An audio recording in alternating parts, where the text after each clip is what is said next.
Let's see if the Chiefs can try to earn back some of your trust in the 2020 matchup heading into it against the Chargers. We'll get his thoughts also on the Maikel Garcia contract that we just saw. We'll also play for you guys what Josh Vernier had to say about this deal. We got a lot going on today. Keep it locked in. It's The Drive. The Drive with Carrington Harrison. Watch the show on YouTube by subscribing to the 965 YouTube channel. The Drive, brought to you by DM Injury Law. Have you or a loved one been in a car wreck? Contact DM Injury Law today and get the money you deserve. Car wreck? Remember, Mike's got this. 965, The Fan. What's up, Missouri? Tony Gonzalez here. Your moment is finally here because DraftKings Sportsbook is live in Missouri. You can get in on all the action with fast withdrawals, a safe and secure app, and betting that's easy to use anywhere you go. And the best part, DraftKings keeps the excitement going with awesome promos and offers all season long. That's why it's America's top-rated sportsbook app. Don't wait. New customers sign up today. Bet just $5 and get $300 in bonus bets instantly. Let's go, Missouri. Get in the game. Download the DraftKings Sportsbook app and use code 965. New Missouri customers bet $5 and get $300 in bonus bets instantly. That's code 965 in partnership with DraftKings Sportsbook. The crown is yours. Gambling problem? Call 1-800-GAMBLER. 21 and over. Physically present in Missouri. Eligibility and restrictions apply. Terms at DraftKings.com/sportsbook. Bonus bets expire 7 days after issuance. For additional terms and responsible gaming resources, see sportsbook.draftkings.com/promos. This is it, the moment you've been waiting for. Saturday, December 27th at Harris, Kansas City, Fortune takes center stage. Every 5 minutes from 2:40 p.m. to 10:55 p.m., we're dishing out $1,000 in free casino play, fueling the excitement all day long. But wait, there's more. At 11 o'clock, the spotlight shines on one lucky winner who will claim $25,000 in cash. Are you ready to win big? Only at Harris, Kansas City, where the luck is all yours. 21 and older to gamble. Know when to stop before you start. Gambling problem? Call 1-800-GAMBLER. Men, we hear it all the time. A man comes in to get his erectile dysfunction treated, and very soon thereafter, he tells us that his relationship is renewed. This is Jeff for Heartland Men's Health, and you should know that ED doesn't just affect you, it also often affects your partner. They can feel undesired, unwanted. They may even feel like you don't love them anymore. At Heartland Men's Health, we've successfully treated thousands of men for ED with protocols that have success rates as high as 90%. Which means if you're like most men, we can get you back to the guy you used to be. You could even last up to an hour or more and find you're performing like you haven't in years. So call us today and give your partner the gift of renewed love. Your first visit is only $99 and includes blood work, a medical consult, and if medically advised, a test dose. And if that test dose doesn't work in our office, your visit is free. Call 844-447-6600. That's 844-447-6600 or go to heartlandmenshealth.com. That's heartlandmenshealth.com. We have 3 offices: Overland Park, Independence, and North Kansas City. Attention. Have you racked up $10,000 or more in credit card debt? Are you barely getting by making minimum payments? With credit card debt reaching all-time highs, National Debt Relief is notifying consumers about significant debt relief options currently being made available to help those with overwhelming credit card debt. These options may reduce a large portion of credit card debt for those who qualify. You don't need to declare bankruptcy or take out a consolidation loan, and you may only have to pay back a fraction of what you owe, even if you have bad credit. National Debt Relief has already reduced the credit card debt for more than 550,000 consumers. So don't wait. If you owe $10,000, $20,000, or even $100,000 in credit card debt, you can now take advantage of this financial debt relief as the cost of living continues to skyrocket. To check what debt reduction you may qualify for, call 800-999-3339. That's 800-999-3339. Again, that's 800-999-3339. This is the story of the one. As an HVAC technician, he and his digital multimeter are in high demand. So when a noisy office HVAC turns out to be a failing blower motor, he doesn't break a sweat. With Grainger's easy-to-use website and product information, he selects the product he needs to keep everything humming right along. Call 1-800-GRAINGER, click Grainger.com, or just stop by. Grainger, for the ones who get it done. 2 hours ago, Kyle arrived at the bar. Hey, what's everyone drinking? 30 minutes ago, Kyle got his friends another round of drinks. Cheers! 5 minutes ago, Kyle decided to drive home drunk. A minute ago, A law enforcement officer pulled up behind Kyle. Sir, have you been drinking tonight?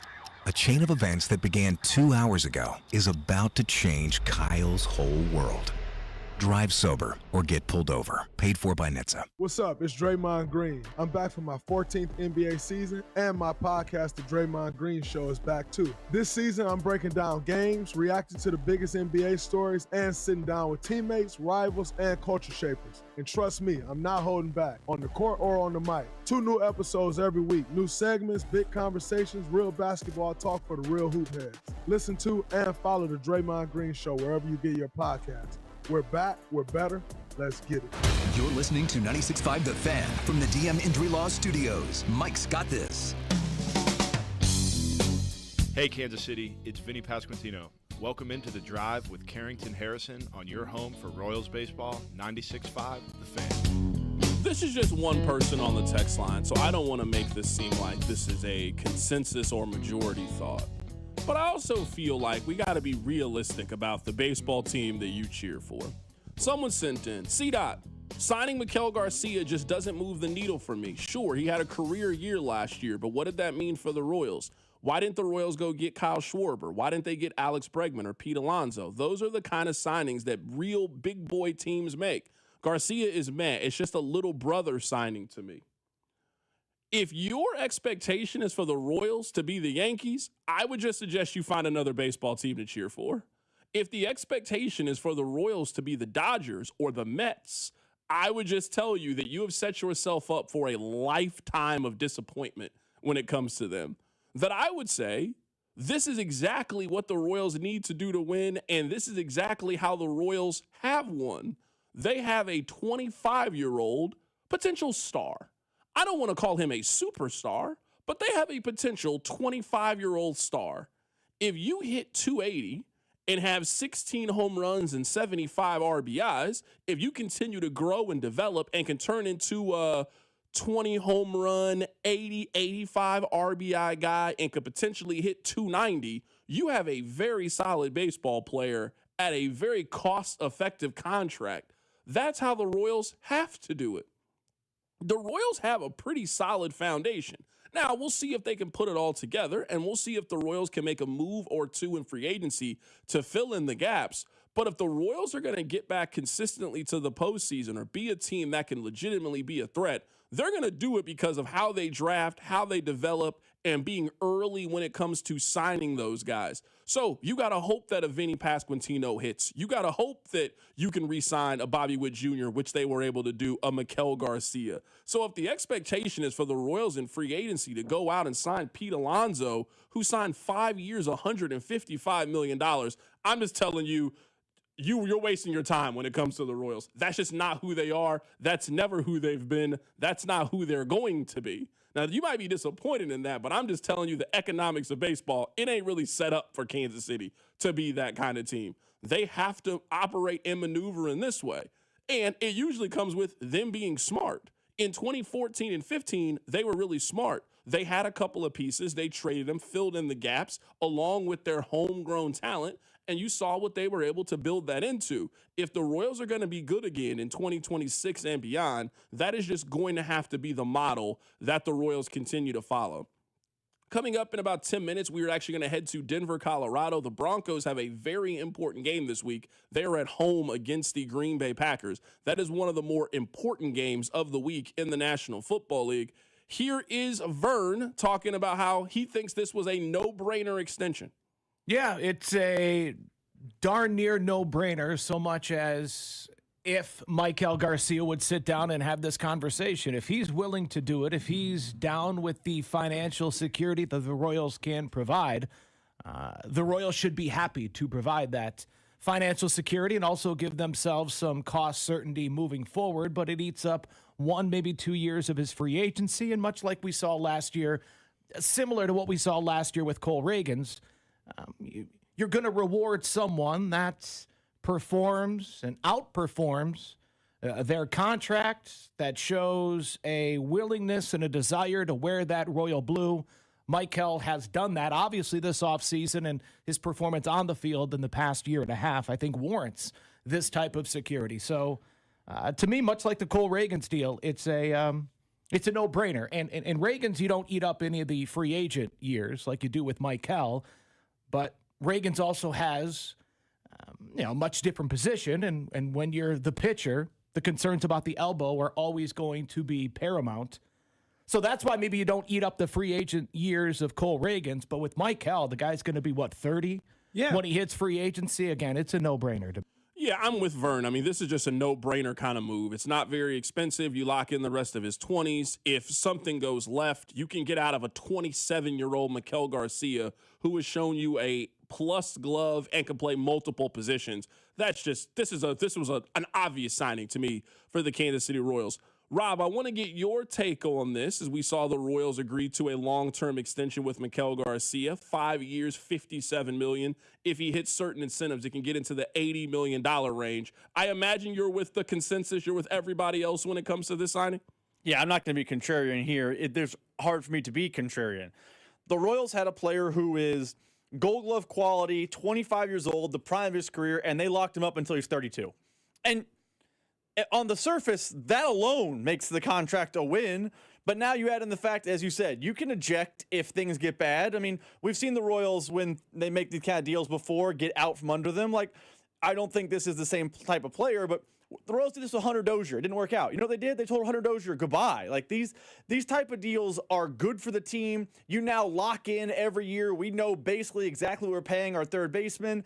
And now the left side of your infield is Gold Glove quality. You believe you have an elite bat and a good bat, and every single offseason you go in knowing we're set at third, we're set at short. That it is impossible for me to be like down on this move unless you have just a fundamental misunderstanding of the economics of baseball and you think the Royals should be spending like the Dodgers.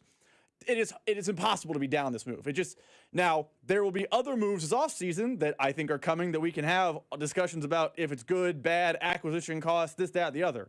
Maikel Garcia being locked up until he's 32, sitting next to Bobby Witt Jr. every day, that's a win for the organization, a win for everyone involved. Kudos to Sherman, kudos to Piccolo, kudos to everyone involved. I want to play a couple more cuts for you guys from Josh Vernier. Vern was asked if there is a worry that Maikel could potentially mail it in now that he's got the guaranteed bag. Here's what Vern said. He can give you 285, an OPS north of league average, Gold Glove defense at second, at short, or at third. One of the best base runners in the sport. Great instincts, great work ethic. Great teammate. Yeah, easy to get along with. He's the total package, and with the bloodlines that he has, I don't think you need to worry about him taking the money and mailing it in. Yeah, that's always a very weird conversation I think it has when it comes to athletes. Like, what drives you? What motivates you? You want to win. You want to perform. You want to play at a high level. You want to be an all-star. You want to be viewed as one of the best players at your respective position. I mean, the question, I guess, with Maikel Garcia, if there is a question, is do you believe in what he did last year? Do you think he can continue to replicate that?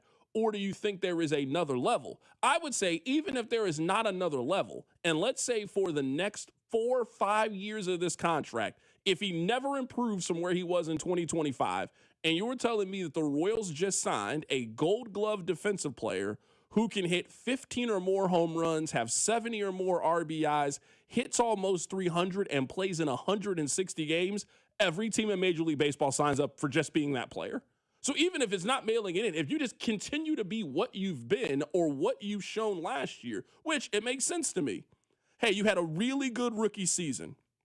You had a little bit of a sophomore slump. You then bounced back in your third year and had a big-time season. And now, as you were heading into what people consider to be the prime of your career, 26, 27, 28, if you can just continue to be that, or if there is another 10 to 15% that you can possibly get out of that bat, this is a great contract for everybody. So I didn't even really think about having a worry is he going to mail it in? Man, once you get a small taste of the success and you got a chance to be an all-star, you got a chance to be one of the faces of the organization. I mean, the goal of an athlete is to keep going and to give your team a chance to win. You got to the postseason, so you know what it's like, and now trying to figure out a way to get Kansas City back into the postseason and give yourself a chance to be dangerous and make some moves. I mean, I really hate when we have the mail-it-in conversation. Like, somehow money just makes athletes not care anymore. I think you see that when athletes are 35, 36, 37, 38. Like, I do think you see that remember when Juan Gonzalez signed with the Royals? I think Juan Gonzalez was mailing it in. He was chasing a check. Charlie Weiss, when he was the coach at Kansas, he was chasing a check. These were guys, I know it's coaching and players, that were at the tail end of their career. I don't know many 25-year-olds that get paid and it's done. Hey, I've done what I need to do. And especially one thing that I think is super important is, man, by playing really well, you can make yourself an extra $30 million. There are escalators in here. So, yeah, $57 million is the floor. He's guaranteed to get 57. He could possibly make $85 million. That's a substantial amount of money. We're talking about what, off the top of my head from a math perspective, that's a 60% raise that you could possibly get for yourself. Put an extra $30 million in your pocket, and you're Maikel Garcia. You now line yourself where by the time you hit 30, you can put yourself in line to get another big contract and maybe clear another $60 to $80 million. Like, we could be talking about a player that makes $150 million in his lifetime playing baseball. I don't really know why you would even have that mindset at 25 years old to potentially mail things in. You got another contract in your lifetime. Go ball out and go get that second deal. Maybe it works in Kansas City. Maybe it doesn't work out in Kansas City, but you certainly still got a lot more money you can get to if you were him. Last cut I want to play from Vernon. We're going to head to Denver, Colorado here in a bit and talk about the Broncos game coming up this weekend against the Green Bay Packers. Here's Vern. He was asked who is he willing to trade for the Royals to add an outfielder. This corner outfielder that's coming in, I need what? At least 3 years, right? At least. Yeah. Okay. Of cheap control, yeah. Because you're giving up 6 years of cheap control. But if I'm going to receive a proven commodity offensively, defensively in the corner outfield, I don't care if it's expensive. I'll trade a team-friendly 6 years of Noah Cameron for 3 years of a properly priced corner outfielder. I would do that. So that was Josh Vern. You're talking about what he is willing to potentially add an outfield bat. Rob, where are you at? If you saw across the bottom line that the Royals made a trade for one of those outfielders, and they've been linked to about 3 or 4 different ones, what would you feel comfortable giving up? I think it depends on each name, but I do feel like I'm willing to give up a little bit of controlled pitching. It's like, it's a good problem, but it's like a bizarro world problem to me. Carrington, we grew up in an era, even when the Royals were in the peak of their powers, 2014, 2015, there was never a thought that they have an abundance of pitching. Too much pitching, it's coming out of their ears. Right now, the Royals do. So I'd be fine moving a Noah Cameron, Chris Bubich, I know they just added him in, Ryan Bergert, or that type of player to get a cost control bat. Because you know one thing the J.J. Piccolo era Royals have shown me? They can find, they can develop, and they can get the most out of pitching. So I'm willing to give up a cost control arm to get an impact bat. I'm a Vern. I'd like multiple years of control of the impact bat. I don't want to be picking up a guy on an expiring contract, but I'm willing to give up some of the cost control pitching the Royals have to add an impact outfielder, because I've seen time after time the Royals took Noah Cameron from a 5th-round pick, a guy no one heard of 12 months ago, to a guy now fans are arguing can or can't get moved. I'm willing to give up some of those type of pieces to get the bat, because it feels like the Royals last year, maybe not from the World Series, but they were the bat away from being right in the heart of that division race. And if you're in the division race, we'll see what happens in October. And I'm willing to give up a Noah Cameron type to get that bat. Coming up in a little bit, we are going to head to Denver, Colorado to take a closer look at their game coming up this weekend against the Green Bay Packers. I would say that we have 4 monster games coming up this weekend in the National Football League in terms of importance and what it means to the playoff picture. Buffalo goes on the road to play New England. If you remember, New England won the first matchup between these two teams. They went on the road to Buffalo and won the first matchup, so a very important game in the division. New England can end Buffalo's quest in trying to win another AFC West crown. We have that. We have Packers and Broncos. We're going to head to Denver, Colorado here coming up in a little bit. The Packers, in my opinion, are the best team in the NFC, and they're maybe going on the road to play the best team in the AFC in the Denver Broncos. Yeah, the Lions and the Rams, a really, really important game in the NFC playoff picture. The Lions are firmly in that conversation about who's going to be one of the wild card teams in the NFC. The Rams, they're in a real tight race with the Seahawks to see who's going to win that division. The loser is going to end up being one of the wild card teams. And we also have the Indianapolis Colts against the Seattle Seahawks. I know the Colts have faded a little bit down the stretch, but this is still an 8-5 team firmly in the wild card conversation, and they're going on the road to play one of the better teams in the NFC in Seattle. It feels like Seattle was kind of flying in under the radar a little bit, and we'll see if they can kind of get themselves, I think, firmly in that conversation of, can you win the Super Bowl? I don't hear too many people talk about Seattle like a team that they think could play in the final game of the year. They got to prove it. A big thing for them would be winning their division and getting the home games and not putting Sam Darnold on the road, because no one is going to believe if Sam Darnold is rolling into town and trying to get a victory. Let's head to the phone lines right now to be joined by Ryan Edwards. He is with KOA in Denver as the Broncos. They play in one of the more important games on Sunday as the Packers, who are 9-3-1, travel to the 11-2 Denver Broncos. Ryan, happy to have you pop on today.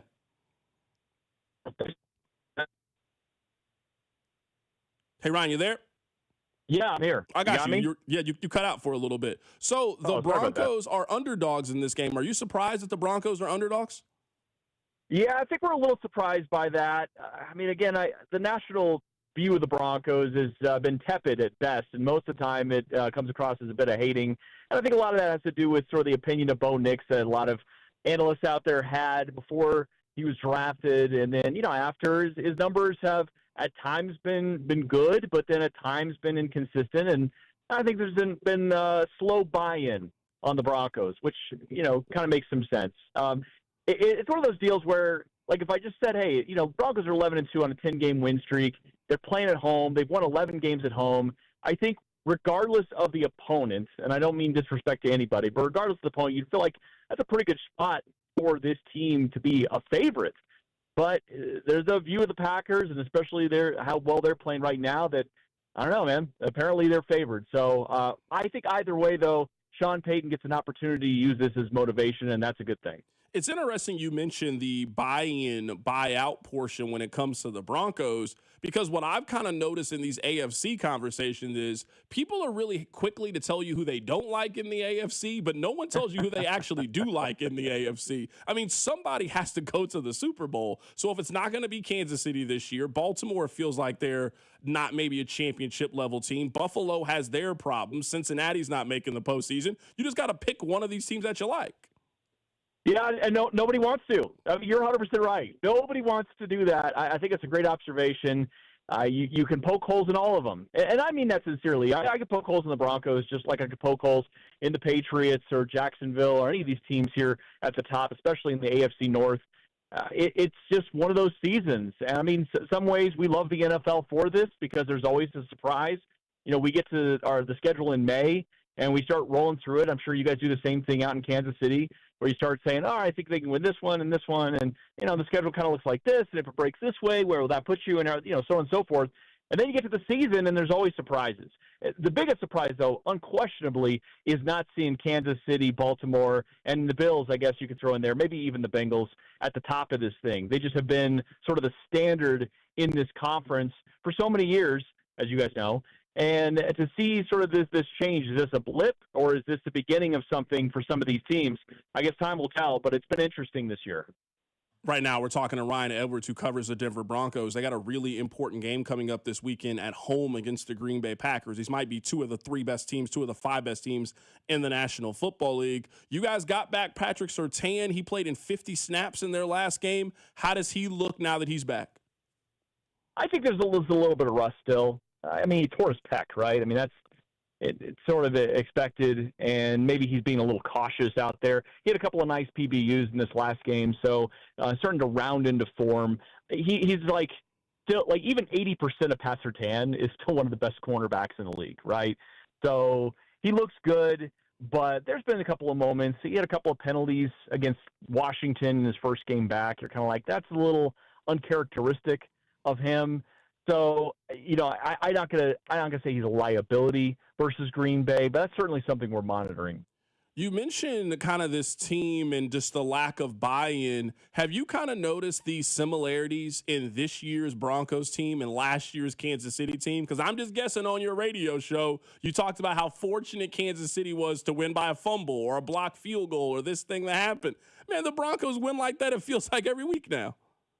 Me? What are you talking about, man? No, I would never. No, of course we did. Yeah, absolutely. We spent a lot of time, and a lot of that is jealousy. I'll acknowledge. But yeah, no. Yeah, last year's Chiefs team, remarkably, just every single week it was something new and something in sort of a creative way. And the Broncos, I think we spent more time probably comparing this Broncos team to the 2015 Broncos team, because they also won a lot of one-score games, and it was also kind of weird ways. I mean, at one point, before Peyton Manning was benched, he had 9 touchdowns and 17 interceptions, and they won the Super Bowl that year. That's just weird, right? I mean, I can't even imagine a scenario of that. And if Bo Nix had anything close to that and they were still winning games, well, then it would be really, really interesting, right? But he's actually put together a pretty decent season. I think he's improving. But, yeah, of course, it's hard not to compare at this point with his team winning as many games as they have by one score compared to teams like the Chiefs last year and the 2015 Broncos. Ryan, what do you see as the Broncos' Achilles heel? Like, if the Broncos make the playoffs, it's going to be because they maybe have the best defense in the NFL, certainly a conversation with them and Houston. They're going to make it because they have been the best finishing team this year in the National Football League. If they don't go to the Super Bowl, if they end up falling short, what's going to be the reason? What's their Achilles heel? I think it's the run game. Losing J.K. Dobbins was a really, really big hit. And R.J. Harvey had his best game this last week against the Raiders. And, it's the Raiders, but also he has just had sort of a tough time, I think, not wanting to bounce the ball outside and looks for the explosive plays. He's been really good, actually, underrated in the passing game. And his pass pro has really improved over the course of the season. But running between the tackles has been a work in progress, let's call it that. So if the Broncos are going to have success in the postseason, we all know you got to have, well, unless you're the Chiefs, everybody else has to have some success in the run game. And this team isn't going to go very far unless they can keep some kind of balance. Yeah, Bo has no problem throwing the ball. And sometimes they do use a short passing game to supplement some of the run game. Some of the screens they especially did early on in the season, that was in part because, hey, listen, we get 4 or 5 yards on a quick screen on first down. What's the difference of trying to run the ball and then maybe only getting 3 or 4? Let's go ahead and get the 4 or 5 here. And that's what they were doing over and over again. But they gotta have another sort of bullet in the chamber there. And the run game is something that we're all kind of monitoring out here. Who do you like on Sunday? I really like Green Bay. I picked Green Bay to be the 1 seed at the very beginning of the season. I thought they were the best team coming into the year in the NFC, and I feel like I've been right for the most part. You could probably argue the Rams are in that conversation. Maybe you want to argue Seattle. I really like this Green Bay team. They're as good as anybody got a chance to go.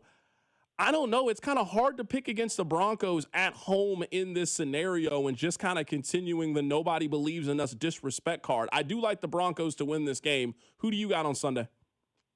Yeah, I like the Broncos to win it too. And again, no disrespect to Green Bay because I do think they're one of those teams. I picked them as one of my top NFC teams. I think early in the season, now that I mentioned it, before the season, I think I had Green Bay as the one as well.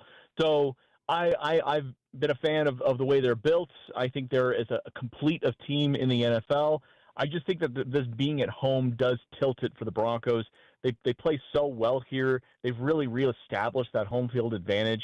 The crowd understands. I think it's going to be a playoff atmosphere. I think it's going to be really, really electric.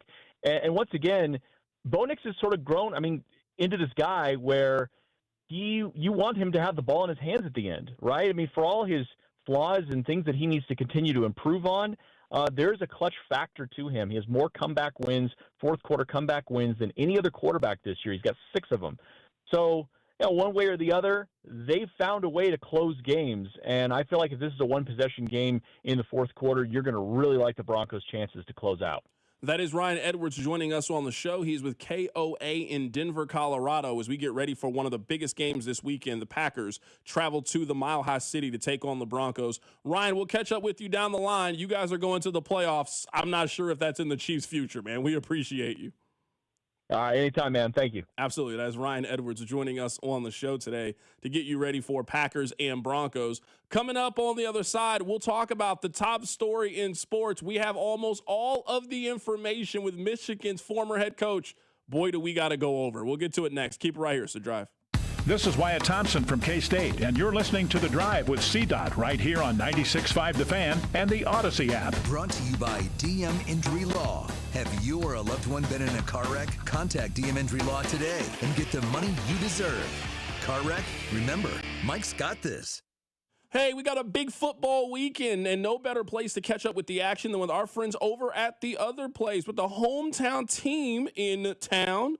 Make sure you check out some of their game day specials. They got a 14-inch two-topping pizza for $12, 8 wings in a basket of tots for $12, $4 domestic OP cups. And if you want that one-of-a-kind game day experience, if you want to be able to watch Kansas City and all the other games that are going on while having a great meal, while having some good drink specials, then go stop by and see our friends over at the other place. I'm worth more. I'm worth a little more. I'm worth a lot more. I completely agree. You are worth more, and your car's worth more, and we want to pay more at GiveMeTheVin.com for good cars, because they are worth more, and so are you. And remember, if I don't beat the price on a CarMax or a Carvana deal, I'll pay you $100. For top price, trust, and ease of transaction, GiveMeTheVin.com, America's best car buyer. Sell us your car. GiveMeTheVin.com. So easy you can do it in your underwear. For moments worth more, celebrate this holiday season with Stella Artois. Stella Artois is teaming up with your local Hy-Vee and Johnny's to help make your holiday gatherings a little brighter. Whether you're hosting family, catching up with friends, or raising a toast to togetherness, let Stella elevate the moment. Visit your nearby Hy-Vee or Johnny's and enter at the Stella Artois displays for a chance to win a $100 gift card. For more details, go to 965thefan.com. Stella Artois. Enjoy responsibly. With the first pick in the McDonald's breakfast draft, I'm going with a tasty sausage, egg, and cheese McGriddle sandwich. Bold move, sweet, savory, totally stacked. But wait, that delicious sausage McMuffin with egg sandwich is still on the board. Lucky for me, McD lets you mix and match two for just $5. And right now, any size iced coffee is only $1.89. Breakfast at McDonald's. That's the real winning deal. Ba-da-ba-ba-ba. Prices and participation may vary. Cannot be combined with any other offer or combo meal. Single item at regular price. My name is Whitney Allen. I am a widow. My husband Ryan died. We never thought in a million years we'd have to use life insurance. The unexpected happened. With Ethos, it is so fast and easy. It's 100% online. You can get a quote in seconds, apply in minutes, and get same-day coverage. No medical exams, and you can get up to $3 million worth of coverage through Ethos. Get your free quote at ethos.com/radio. That's ethos.com/radio. Time spent on application may vary. Online health questions required. Another app for inventory, one for CRM. Oh, don't forget accounting. Wait, which login was that? Or you could use Odoo, one fully integrated system that does it all without the hassle. Ditch the app overload. Get everything your business needs on one platform. Try Odoo free today at odoo.com. That's ODOO.com. Never have I ever called my sister from the finish line of my first marathon. Hello? You won't believe where I am. Are you running? Mile 26. I'm gonna make it. Switch to T-Mobile's 55 Plus plan and get iPhone 16e with its advanced camera system on us. Plus, 2 lines for just $30 a line. Guys, I can't believe it. I knew you could do it, babe. That was amazing. Mom, how do you feel? I feel great. I can't feel my feet. Let's take a picture, and then you may carry me to the car. Share every stride, every mile, every memory on America's best network. Switch to T-Mobile's 55 Plus plan and get iPhone 16e on us and 2 lines for just $30 a line. With 24 monthly bill credits and 2 eligible port-ins on Essentials 55 Plus for well-qualified customers with AutoPay, plus taxes, fees, and $35 device connection charge. Credits end and balance due if you pay off early or cancel. Contact us. Finance agreement 128 gigabytes, $599.99 required. Best mobile network in the U.S. based on analysis by Ookla Speed Test Intelligence Data 1H 2025. Visit T-Mobile.com. This afternoon, expect partly sunny skies with a high of 39. Weather brought to you by Staples. Have an easy holiday at Staples. Save on top tech and gaming gifts, shipping supplies and services to get your packages there safely, even custom cards and wrapping paper. Staples. That was easy. The Sheet Metal Workers Local Number 2 Enrichment Grant is providing one local high school $20,000 to use on upgrades and equipment, open to all area schools and no strings attached. Take a minute to tell us what your high school needs at helpmymocanschool.com, and we'll announce the winner January 4th on the Chiefs Radio Network. This is your home for Kansas City sports. 96.5, The Fan. All right, I know that we have important sports things to talk about, and I promise you we will get to the important sports things.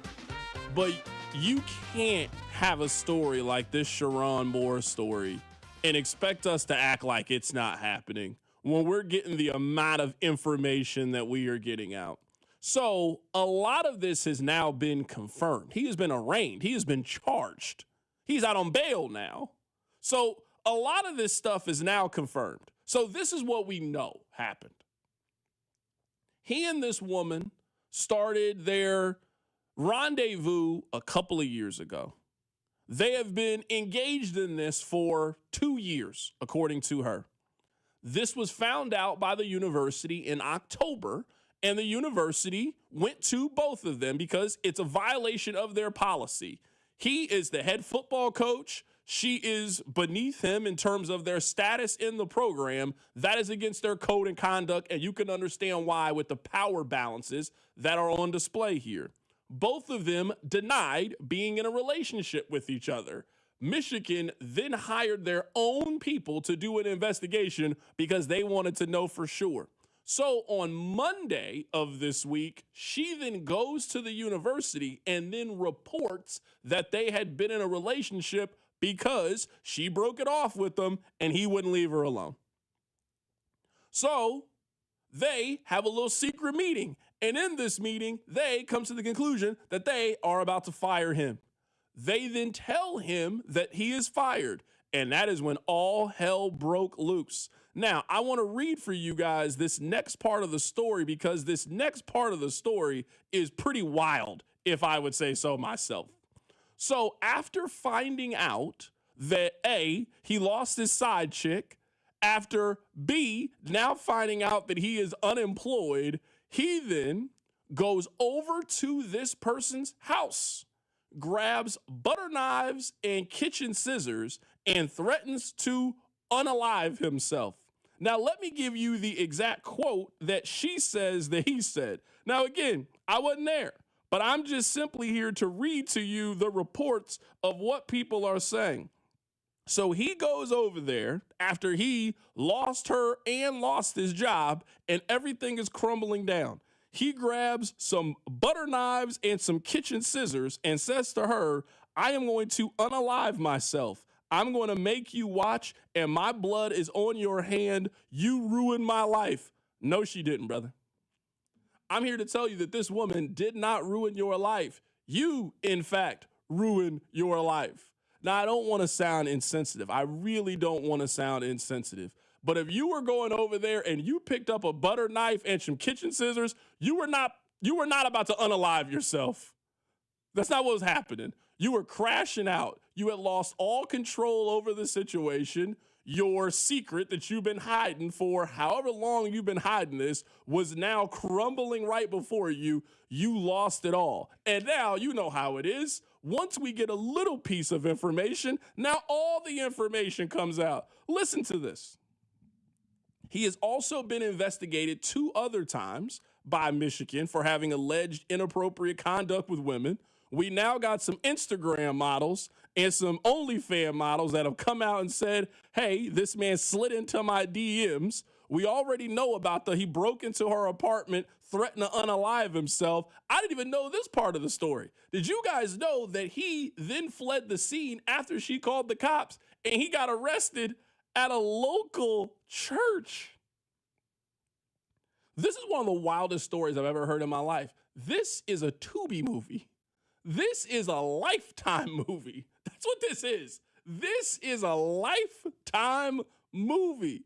College football coach who was the offensive coordinator for a team that won the national championship. He finally gets his opportunity to be a head coach in the national or at one of the top 5 programs in the country, one of the elite blue blood programs, and you couldn't stop being Mr. Nasty Man. What a fall from grace. What a fall from grace. This man grabbed a butter knife, and said, I'm going to unalive myself. Rob, this is one of the wildest stories I've ever heard in my life. I mean, this story is, it keeps having twists and turns. And at first it was like, whoa, I can't believe Michigan fired him. Then it was like, whoa, it got very dark. And now it's like, it turns out Sherrone Moore had a real problem. You joked yesterday. I asked, how could this happen? How could you give it all away for a girl? It turns out he was sliding into OnlyFans models. Like, there's some rumors on the internet speculative that he was sliding into the DMs during halftime of games. Like, oh, somebody reported that?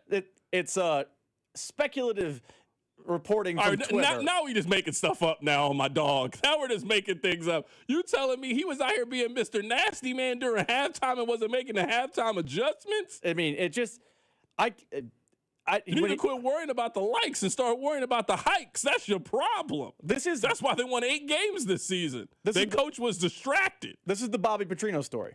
This is the Bobby Petrino story with the internet. If Bobby Petrino's story had broke in 2025, this is what it would look like. We would have all these stories, Twitter reports, screenshot. If Bobby Petrino's incident in Arkansas happened in 2025, that's what's happening to Sherrone Moore.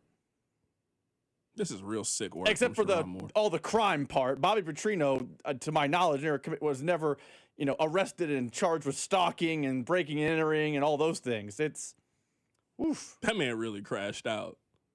He grabbed a butter knife. I can't get over that he grabbed a butter knife and said, I'm going to do it. Bro, come on now. Do you know what I feel bad in this story? His wife and 3 kids. Oh, for sure, 100%. They're the actual victims. I feel bad. That's the only people I feel really bad for. I feel a little bit bad for the executive assistant who shouldn't have had him in her home. I kind of feel bad for the other girl, too. Now, I understand you were sleeping with the married man, so, I can only feel so bad for you in this situation. I feel bad that he broke into her house. She said, I'm done, and was ready to walk away. And he just started crashing out. He just started being weird. She at least, for whatever reason, she had some moment of consciousness and said, I don't need to be this anymore. And she went to report that she was a part of it, knowing that if you go report this, you are losing your job.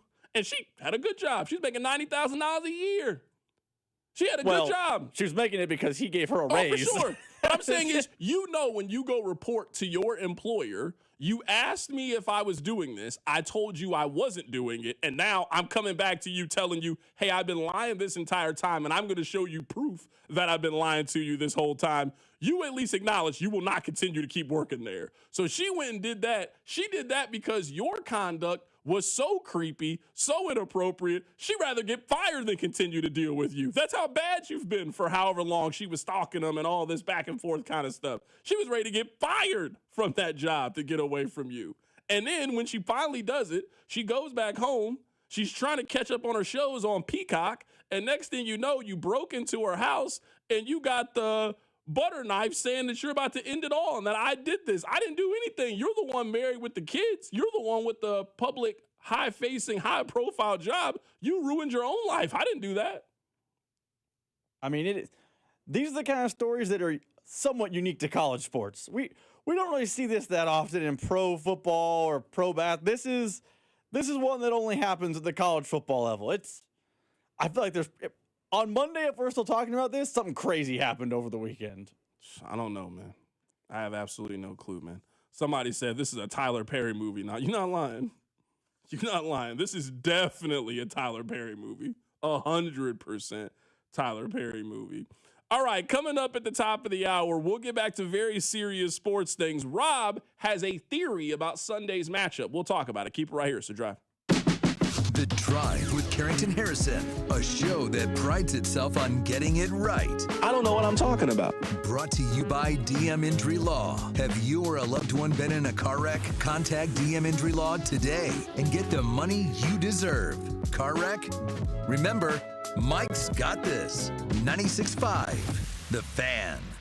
Need to sell your house in Kansas City but not sure where to start? Selling a home can feel overwhelming, especially if you're facing foreclosure, a divorce, an inherited property you don't want, or just need to move quickly. But you don't have to figure it out alone. Rex Buys KC is here to help. As a local home buyer, I understand the Kansas City market inside and out. My family and I live right here, so I know the neighborhoods, the trends, and the challenges homeowners face. That's why I take a consultative approach, helping you explore your options and find the best path forward. We buy houses in any condition, no need for repairs, no agent commissions, and no hidden fees. You'll receive a fair cash offer with a closing timeline that works for you. Whether that's in as little as 7 days or at your own pace, just a simple, hassle-free process designed around your needs. If you're ready to talk through your options, call me today at 816-330-6000 or visit rexbuyskc.com. Let's find the right solution for you. Rex Buys KC. Local, fair, and focused on you.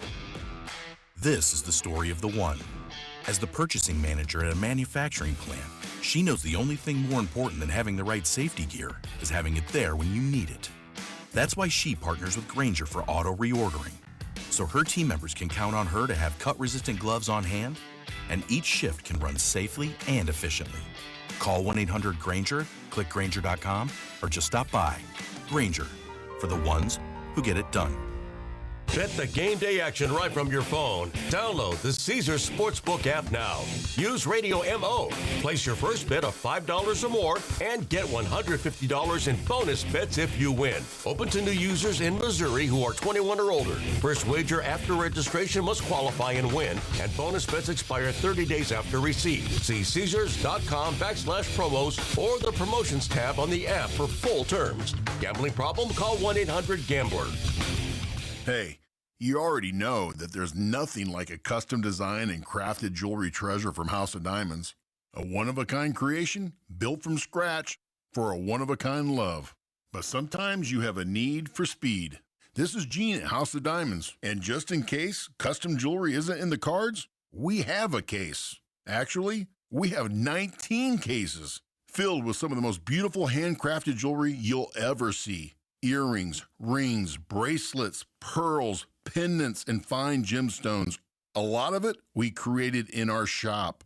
All of it carries our name with the quality and craftsmanship you've come to expect from House of Diamonds. And any item can be tweaked and customized just for you. Think of it as Custom Express.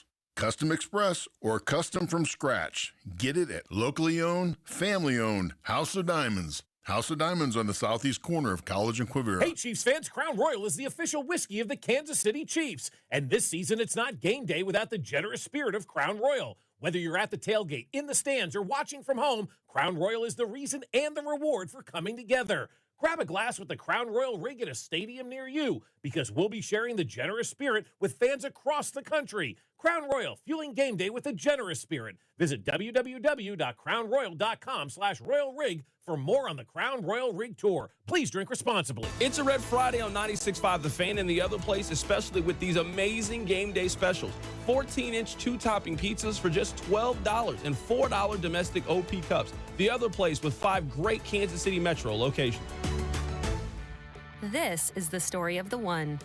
As an HVAC technician, he and his digital multimeter are in high demand. So when a noisy office HVAC turns out to be a failing blower motor, he doesn't break a sweat. With Grainger's easy-to-use website and product information, he selects the product he needs to keep everything humming right along. Call 1-800-GRAINGER, click Grainger.com, or just stop by. Grainger, for the ones who get it done. 2 hours ago, Kyle arrived at the bar. Hey, what's everyone drinking? 30 minutes ago, Kyle got his friends another round of drinks. Cheers! 5 minutes ago, Kyle decided to drive home drunk. A minute ago, a law enforcement officer pulled up behind Kyle. Sir, have you been drinking tonight? A chain of events that began 2 hours ago is about to change Kyle's whole world. Drive sober or get pulled over. Paid for by NHTSA. The technicians you can trust with your house keys. Anthony Plumbing, Heating, Cooling, and Electric.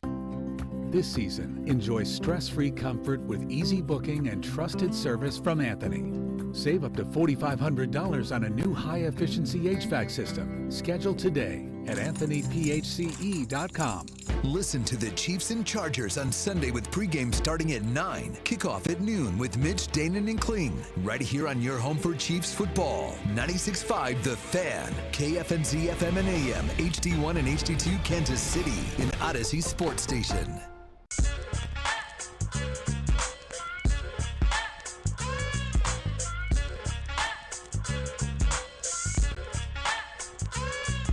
All right, welcome back into the show. My name is Carrington Harrison. Very happy to be here with you on this wonderful, wonderful Friday. Before we get to a potential hot take that Rob has, I want to play this audio for you because it pains me. It saddens me to say that one of our heroes could potentially, possibly be cooked. Now, I believe that Al Michaels, you could maybe argue that Al Michaels is the best play-by-play broadcaster in the history of sports. He is amazing. He did the call for the Miracle on Ice. He's been doing this for 40, 50 years. He has called some of the biggest sporting events in the history of sports. Al, my brother, it might be time. So you guys know that yesterday was a thrilling Thursday night football game. The game was won on a game-winning last-second field goal. Here is the call from Al Michaels. And the kick is just inside the left upright. And there's a little celebrating going on in Charlotte, North Carolina. Al, that's the call? It was a last-second game-winning field goal that has implications across the league. Now, I'm not saying that you got to be Gus Johnson against Indiana. Mendoza in trouble. It's out. Touchdown. Wow. Oh, play. Unbelievable. Give him the Heisman Trophy now. You got to give me something a little bit more than that, Al. Come on now. Al, I say this with love. I say this as somebody who cares about you. I say this as someone who acknowledges how important you've been. You've been the best. You really have been the best. Al, what was that? You've been doing that for a while, too. I get it. It's hard to walk away from those Amazon checks, you know? It's probably a great life. You know, you work one day a week. They fly you around the country. You're staying at the nicest hotels. You're eating at some of the finest restaurants. You're Al Michaels. But Al, we need more energy than this. We need more effort than this. And the kick is just inside the left upright.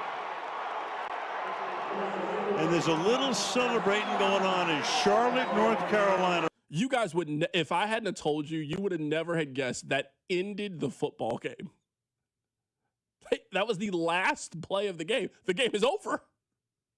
Al, come on now. Al, you got to move out of the way for the young guns. Give that job to a Noah Eagle. I know there's a very talented 27, 28-year-old broadcaster that's chomping at the bit to get the Amazon job. Al, you got to step aside, man. You ain't got the hunger no more. You ain't got the eye of the tiger anymore. That was bad. I hate to disrespect the legend. I really do. I got to call it how I see it. Al, it's time. Somebody's got to tap you. Hey, big dog, how much more money do we need, man? You lived a fantastic life. Be a consultant. You can't continue to call these games. We still got 2 really important Thursday night football games left. Come on, Al. We need more. We need more energy than that. That's all I got on Al Michaels. I'm not going to go too much further. I got too much respect for Al Michaels, but it's time. He's on the Chiefs game Christmas Day. Can you imagine either team touchdown? And that's the game winner? Imagine if the Broncos put the nail in the Chiefs' AFC West coffin. He'll be like, and that's the division. No, it can't be this. Not like this, Al. you would have guessed you would have guessed that made it 3-0. You would have guessed that kick happened with 11:54 left in the first quarter based on the energy and enthusiasm. I'm going to leave Al alone. Al, I wish you nothing but the best. We all love you. We all appreciate you. But sometimes it's just time. Sometimes it's just time. And it's time for Al Michaels. You got to move out of the way. You got to let a young gun get that spot. You're currently hogging the microphone. You got to give that to somebody hungry with something to prove. There's a broadcaster right now at Syracuse or Northwestern or Mizzou waiting for this opportunity. And Al, you're holding up the line. You got to move out of the way. All right, Rob, you have a theory on Sunday's Chiefs and Chargers game. I don't want to say what your theory is. I want to give you the space. I want to give you the room to get off your theory. How do you feel about Sunday's game? I think there is a more than likely chance on Sunday we see 3-2-1 Cancun energy from the Chiefs. I think the Chiefs are mentally fried. Now, I think part of that is because of the mental wear and tear and the physical wear and tear of what they have tried to accomplish over the last 4 seasons. They were going for a three-peat. They were in the playoffs all the time. They were having all these close one-score games. There is a mental toll that plays on you. We see the physical toll. We've seen the injury report. I think there is a mental toll. And if you look at that sideline after the loss on Sunday night, and you hear reporting from people like Nate Taylor, who'll be on the show in an hour, who called the locker room a funeral after the Texans game, I don't know that in the frigid wind at a noon game against Justin Herbert, knowing the season is already over, if the Chiefs are going to buck up and come out and show, hey, we still got it. I think there is a more than likely chance that you get that, hey, man, we're going to have our feet in the sand, our toes in the water. We're going to enjoy the beach for the first time in January in 8, 9, 10 years. Some of these guys, I don't know. I got it today. I think you could see exactly what Pat Bev called it, 3-2-1 Cancun energy from the Chiefs. That's what I was going to ask, because I felt like you was doing a little bit of dancing there. I felt like you was doing a little dancing with the stars, because it sounded to me like you think the Chiefs got some quit in them, is what it sounds to me. It's cold outside. You're not going to the playoffs, and you see vacation right around the corner. In actuality, the Chiefs are 60 minutes away from vacation. They're 60 minutes away. And I know some people that hold the belief that a reason why the Chiefs are playing this way is they're tired. They've played more football than anybody else over the last 5 years, and that the Chiefs just need a break.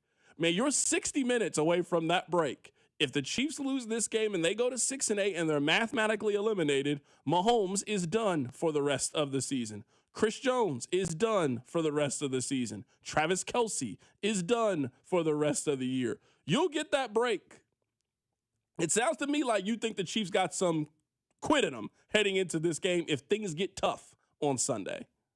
I 100% believe that. I wasn't going to use the word quit because saying a pro athlete quit is a harsh accusation. But I feel like they have vacation vibes because okay. But I'm saying is saying a team got 3-2-1 Cancun energy is the exact same thing, because you and I know what that means in the NBA. Whenever you get down 3-1, we all know. Oh, you're not. Come on. You know you can't win this series. You guys are about to get run off of the court here. You guys are ready to go to Costa Rica here in a couple of days. Mm-hmm. I think it is more likely than not that's what you see on Sunday. I mean, I'm thinking about the sideline, the locker room. I'm thinking about the last year. I mean, think about how many sideline shots we've seen from Fox, CBS, NBC this year. Does it look like the Chiefs are having a lot of fun on the sideline? We haven't seen them swag surf in 14 months. It's just not a thing anymore. It seemed like the joy is gone. I think they are mentally fried. And in the, what did Nick Bender call it? Dangerous cold on Sunday? In the dangerous cold, if the Chargers start to get up or it feels like another dogfight like it did the Colts game or the Texans game, are the Chiefs going to, show up with that eye of the tiger, that heart of a champion and say, we're going to give it all we got till the 60th minute? Or are they going to say, hey, man, we got it. You got it. That's you. Congratulations to LA. Tip your cap. And then we have conversations on the show Tuesday about Gardner Minshew in Tennessee. I just think I think they are mentally fried, and there's a chance if they face adversity on Sunday that adversity will win, and they are on the beach. 913-586-7965. What do you guys think about Rob's theory? Rob's theory is that the Chiefs could have a little 3-2-1 Cancun energy on Sunday. Do you think that's how the Chiefs are going to go out? I would hope that they got a little bit more pride than that. You got a lot of veterans. You're at home. There's no reason to come out here and lay down for a team that is in your division. But we have seen the Chiefs get down on themselves before and not really show a lot of fight to get back out of it. That's kind of what happened in the Super Bowl against Philadelphia. I think they realized pretty early on that we are not winning this game, and I think the Chiefs just got down on themselves. And honestly, I don't know if they've ever recovered from that. I think the Chiefs have been in a daze since since Cooper DeJean's interception in the Super Bowl. I think you have seen a completely different version of the Kansas City Chiefs since that moment. Rob is saying he thinks there's a chance they got some 1-2-3 Cancun energy. So we'll take you guys' text on that, 913-586-7965. And I saw some very interesting numbers about the Chiefs offense. I'll tell you what they are next. Keep it right here. It's The Drive. The Drive with CDOT. Tune in as Nate Taylor of ESPN joins the show in studio every Friday at 4 on your home for Chiefs football. 96.5 The Fan. The Drive, brought to you by DM Injury Law. Have you or a loved one been in a car wreck? Contact DM Injury Law today and get the money you deserve. Car wreck? Remember, Mike's got this. Hey, folks, it's Carrington Harrison from The Drive here. Many men remember their first time. Not that first time. I'm talking about the first time that erectile dysfunction ruined that special moment. And if you're over 50, then the chances are then you've experienced this before. That first time can be frustrating. It can be a little bit embarrassing. But here's the good news. At Heartland Men's Health, that first time can also be the last time. Heartland Men's Health specializes in treating ED when the pills and herbals fail. With a success rate of over 90%, many men see results just after one visit. So your first visit is just $99, which includes a consult, lab work, and if medically advised, you get a test dose. And if it doesn't work right there in the office, then your visit is on the house. So don't let ED define your sex life. Call my friends at Heartland Men's Health today at 844-447-6600 or check out the website, heartlandmenshealth.com today. You can also stop by and visit any of the 3 area locations, Overland Park, Independence, and North Kansas City. Be sure to stop by Heartland Men's Health. BetMGM is now available in Missouri. Sports fans in Missouri can sign up for BetMGM using bonus code DUSTY and get up to $1,500 in paid back in bonus bets if the first bet does not win. Enjoy a betting app that was designed for game day. Go into the game. In honor of our launch in Missouri, we'll be at the Chiefs games on Sunday, December 14th. Come find our trailer and enjoy live meet and greets with Chiefs alums, swag giveaways, free hot beverages, and more. Can't join the action in person? Download the BetMGM app, now available in Missouri. BetMGM, make it legendary. BetMGM and GameSense remind you to gamble responsibly. Gambling problem? Call 1-800-GAMBLER. See BetMGM.com for terms. 21 and older only. Missouri only. New customer offer subject to eligibility requirements. Minimum deposit of $10 to participate. Rewards are non-withdrawable. Bonus bets that expire in 7 days. Please gamble responsibly. Call Hamilton today for our $79 mainline drain cleaning special. The pros at Hamilton will inspect your drains with video camera technology to pinpoint exactly what is needed to clear those clogs and help prevent expensive drain repairs. The expert technicians at Hamilton are ready 7 days a week to solve your problem the right way, the first time. Over 40 years experience and more than 8,000 5-star reviews are great reasons to trust Hamilton. Visit callhamilton.com/radio for details, terms, and conditions. License number 2025-11121. Makita knows that pros never settle, and neither do we. With Makita, you get tools that perform at the highest level on every job without compromise. Makita is for the most detailed pros, expertly engineered to deliver precision, job after job. When your work calls for the best, call on Makita. Makita, built to be the best. Available at the Home Depot. At Straight Talk, we know the holidays are your time to say yes. So why put up with a wireless company that makes you say out of data? Or no service here? Switch to Straight Talk and say yes to real unlimited data on a reliable 5G network covered by Verizon. And with a free 5G phone when you activate select plans, someone else in your family can say yes! Available at straighttalk.com and Walmart. Based on RootMetrics State of 5G Report, United States 1H 2025. Experiences may vary. Not an endorsement of Verizon. For network management practices, visit straighttalk.com. Wesley Financial Group is not a law firm. I'm Chuck McDowell, founder of Wesley Financial Group. Did you buy a timeshare because they told you it was a great investment? That's a lie.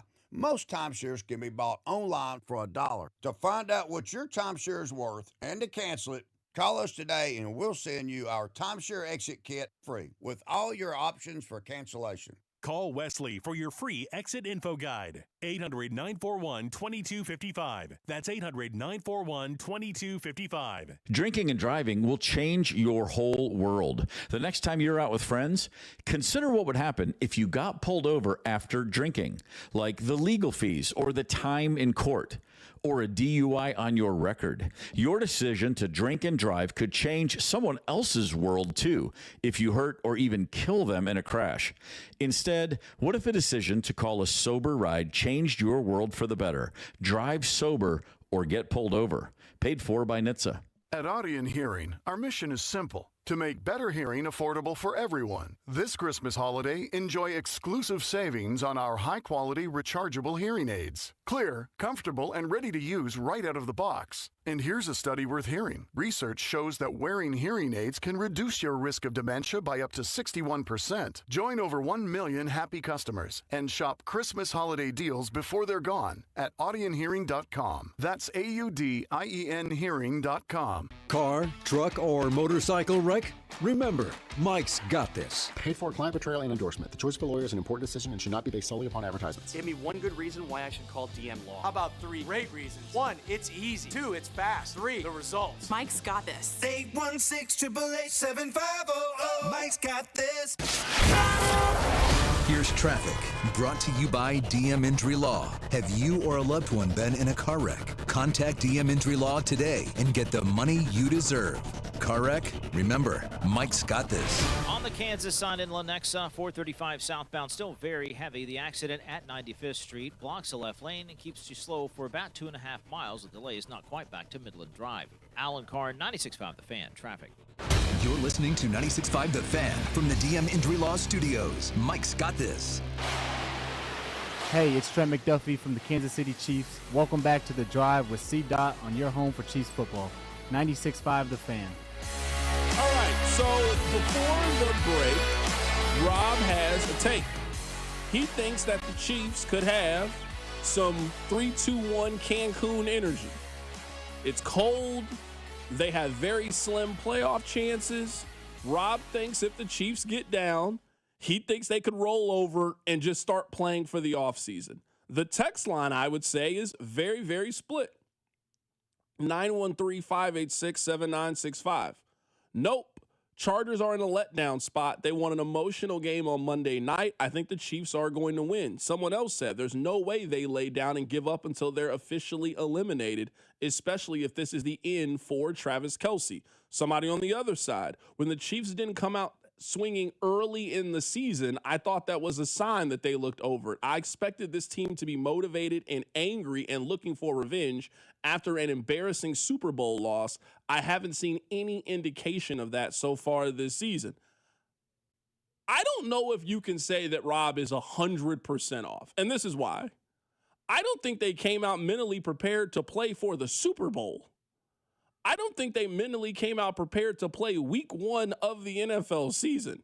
I just don't know how you can know anything definitively about this team. Because every time you think you have this team figured out, they do something that surprises you.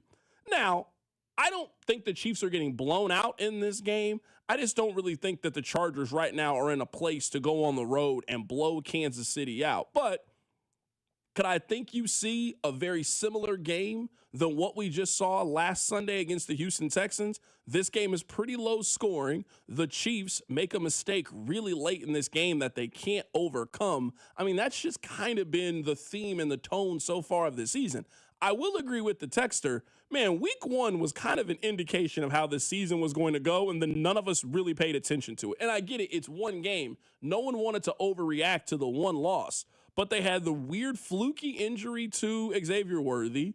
They had special teams issues. They had penalty issues. They couldn't get off the field on third down. Like, if you look at why the Chiefs or how the Chiefs lost the game in week 1 against the Chargers, man, that has basically been the theme the entire season about them just not being able to get out of their own way. So going into a game in which you feel very confident in, feeling like they're better than their opponent, but they make 1 or 2 plays that ultimately end up being their downfall, that's just really been a theme for the season. So I don't think that we're going to see 1, 2, 3 Cancun energy. I don't think the Chiefs are going out here and getting beat 27-3 on Sunday.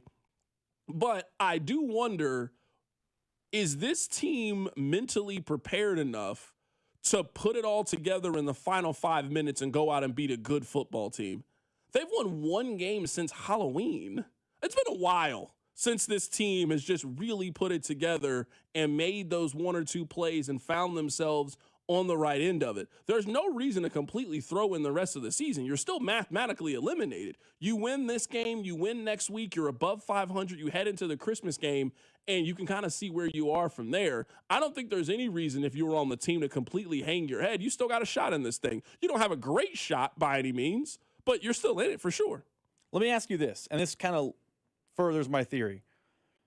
We've seen the Chiefs in the midst of this run overcome adversity all the time. We can point to the Texans game and the 24-0. We can point to the Super Bowls. There are a lot of moments over the course of the Chiefs dynasty. You go, man, they responded to adversity and they bounced back.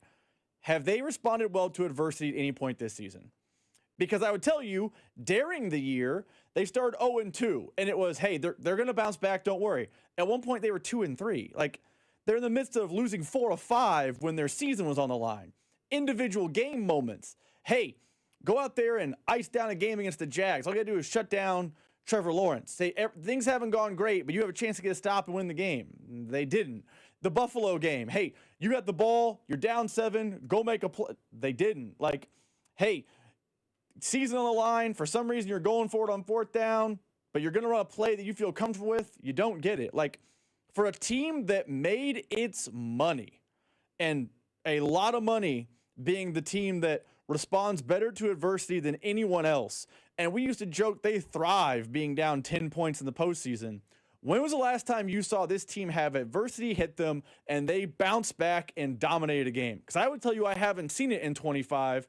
And if you're telling me with the season on the line, with postseason hopes, albeit a glimmer, in the cold, the ultimate adversity, I don't know if they're bouncing back from that this upcoming Sunday. I just think the story of 2025 is adversity finally broke the Chiefs. I want to read to you guys a couple of stats. I got these stats from Price Carter. He does fantastic work over at Arrowhead Attic, and these stats were very eye-opening to me. So we've talked this week about Rashee Rice and the effort that he gives when it comes to man coverage.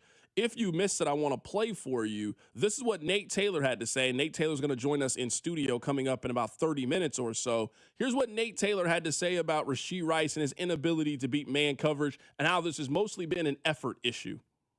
Hey, man, like the offense was kind of all over the place because you weren't around for the first 6 weeks, okay? You came back. They got you in the mix. And then the Buffalo Bills straight up asked you, you ready to beat man coverage?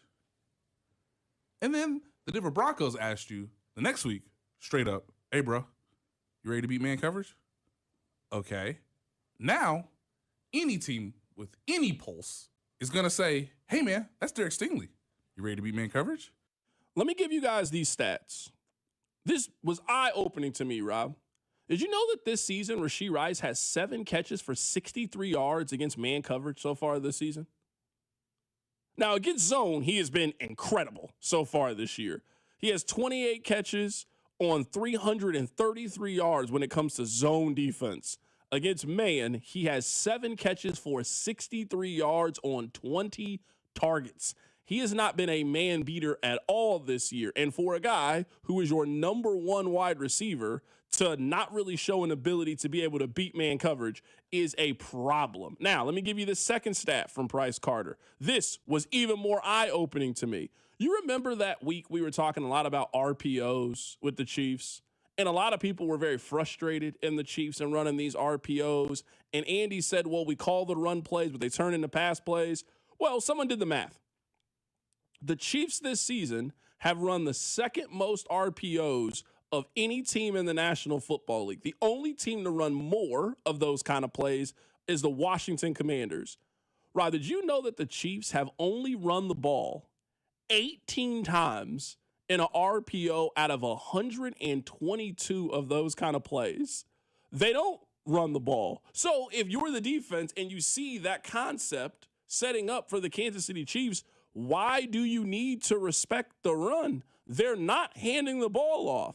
They're passing it. They're running a quick screen play. You know that now if you are the defense. So they have the second highest number of RPOs ran this season, despite they are 21st in attempts when it comes to RPOs. They don't run the football this way. So I've got some more numbers when it comes to RPOs and under center and them running the football. But I think a lot of it really comes from no one believes they're going to run the football. You don't have to respect it. Even on those 18 times that they hand the ball off, you're not worried about them hitting for a home run or getting a big play. You can live with them getting a 4-yard gain if they decide to hand the football off.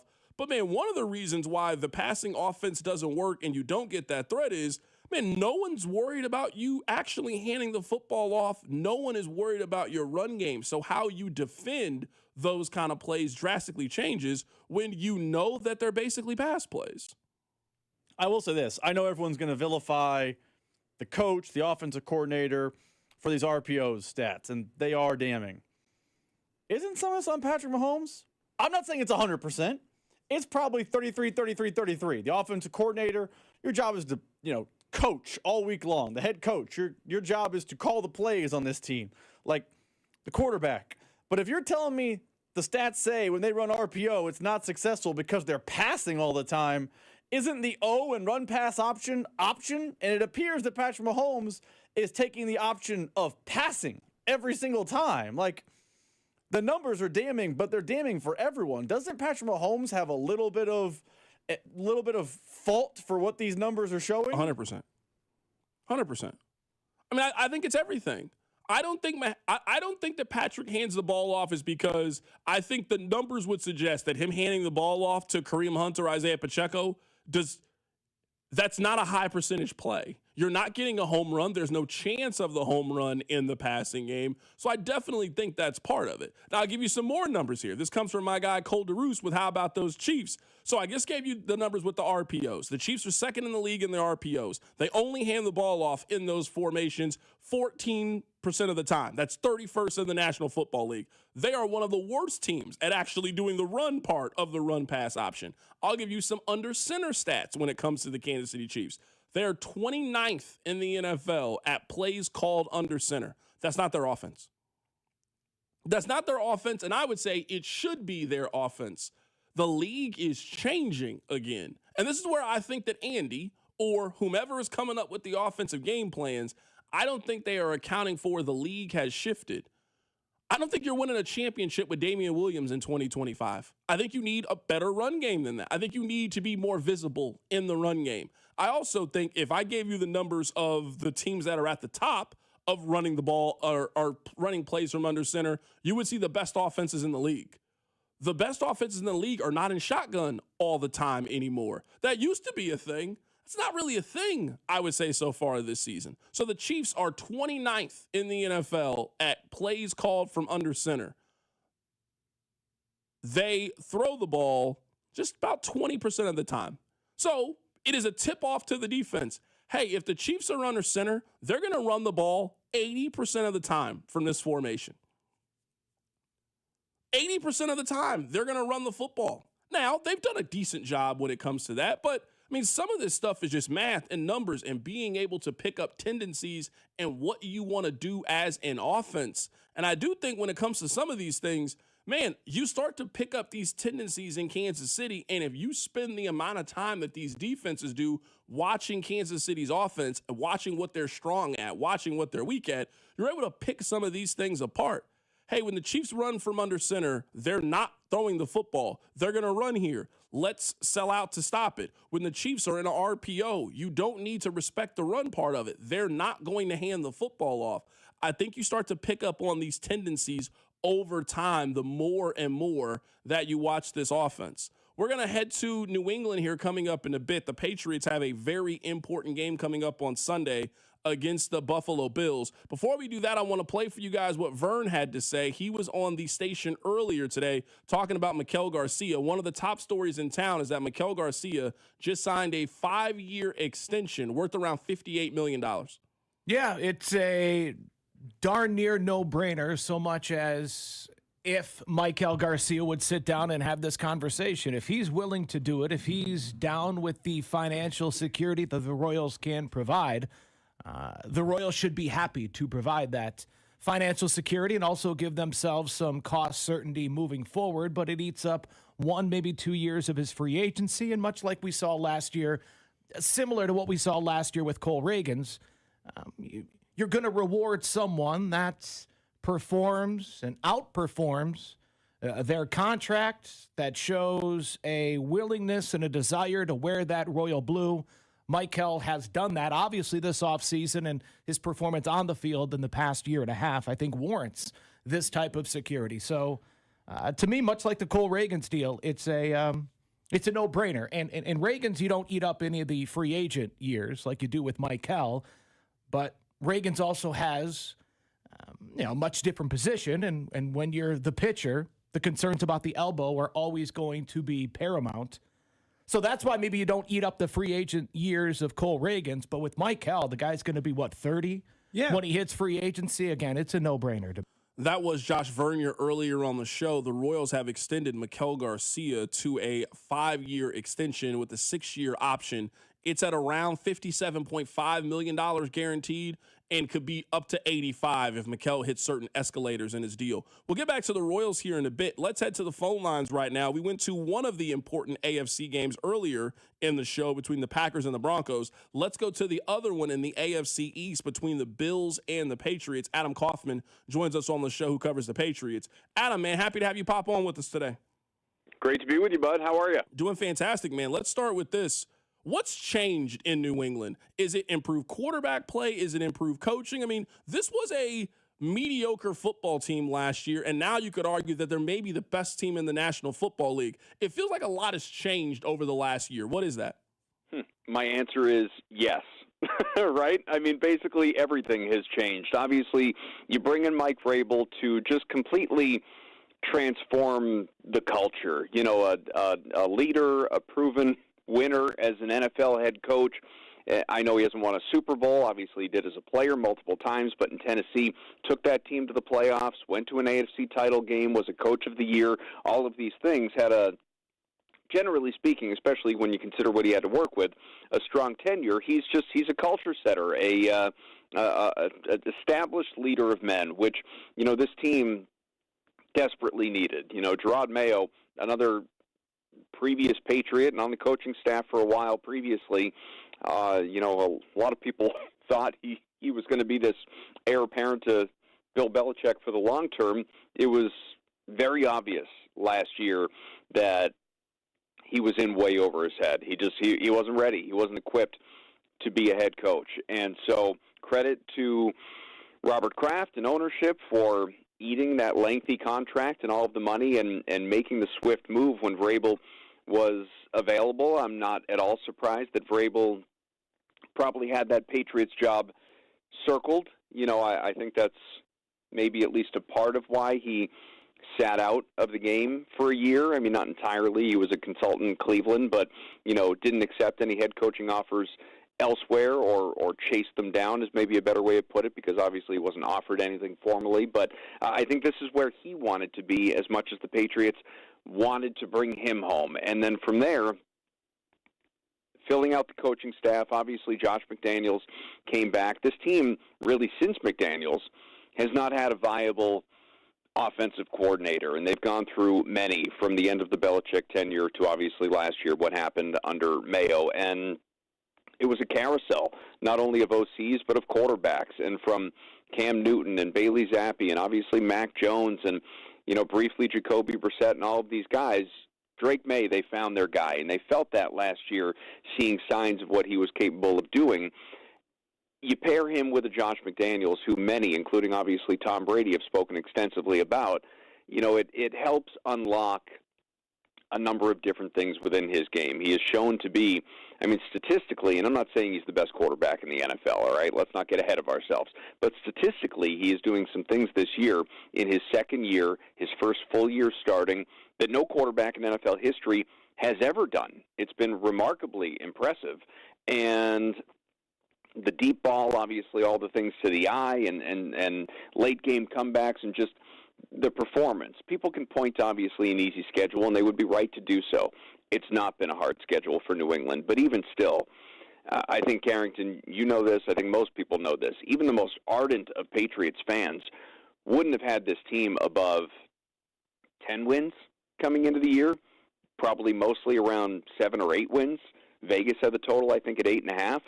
For them to be sitting 11-2, an opportunity this weekend against the Bills to clinch the AFC East, to bring that back to New England, to be in position for a first-round playoff bye, it's beyond everybody's wildest dreams. And the coach-QB tandem is a gigantic part of it. Right now, we're talking to Adam Kaufman, who covers the New England Patriots. They got a very important home game this weekend against the Buffalo Bills. Adam, I want you to fill in this sentence. Drake May is a top blank quarterback in the National Football League.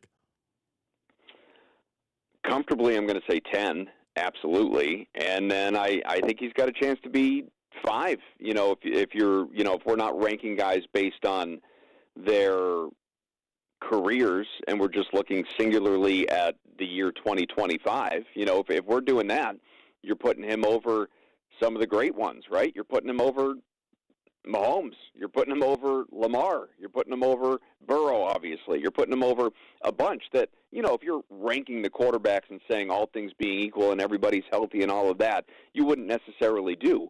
But I think it speaks to what this guy is capable of doing in the NFL and what he could do, in a perfect world for Patriots fans over the course of the next 10, 15 years. But it's not fluky that this guy is sitting in, second on the board right now in the MVP odds, and I think has a very real chance to win it. Over the last few weeks, he and Matthew Stafford have, depending on who performs better week to week, have basically been just jockeying back and forth. If May goes out, even independent of what Stafford does for the Rams this weekend, I think they'll probably win too.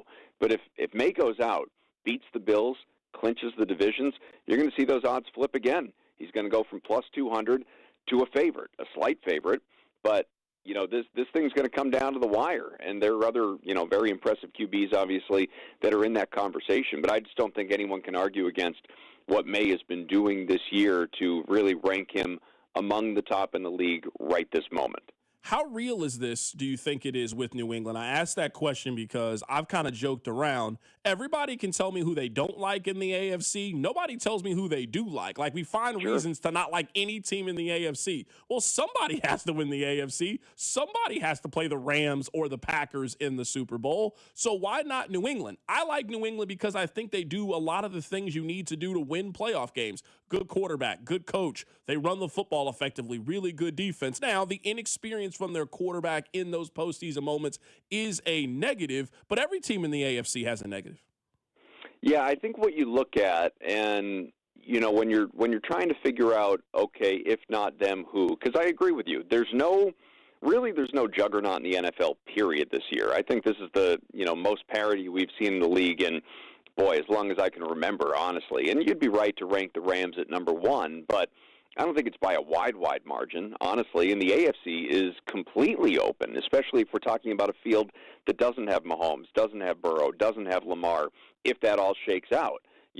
That's why everyone is pointing, and I'm sure you've talked about this, at Josh Allen and saying, if not now, when? Like, this is his time.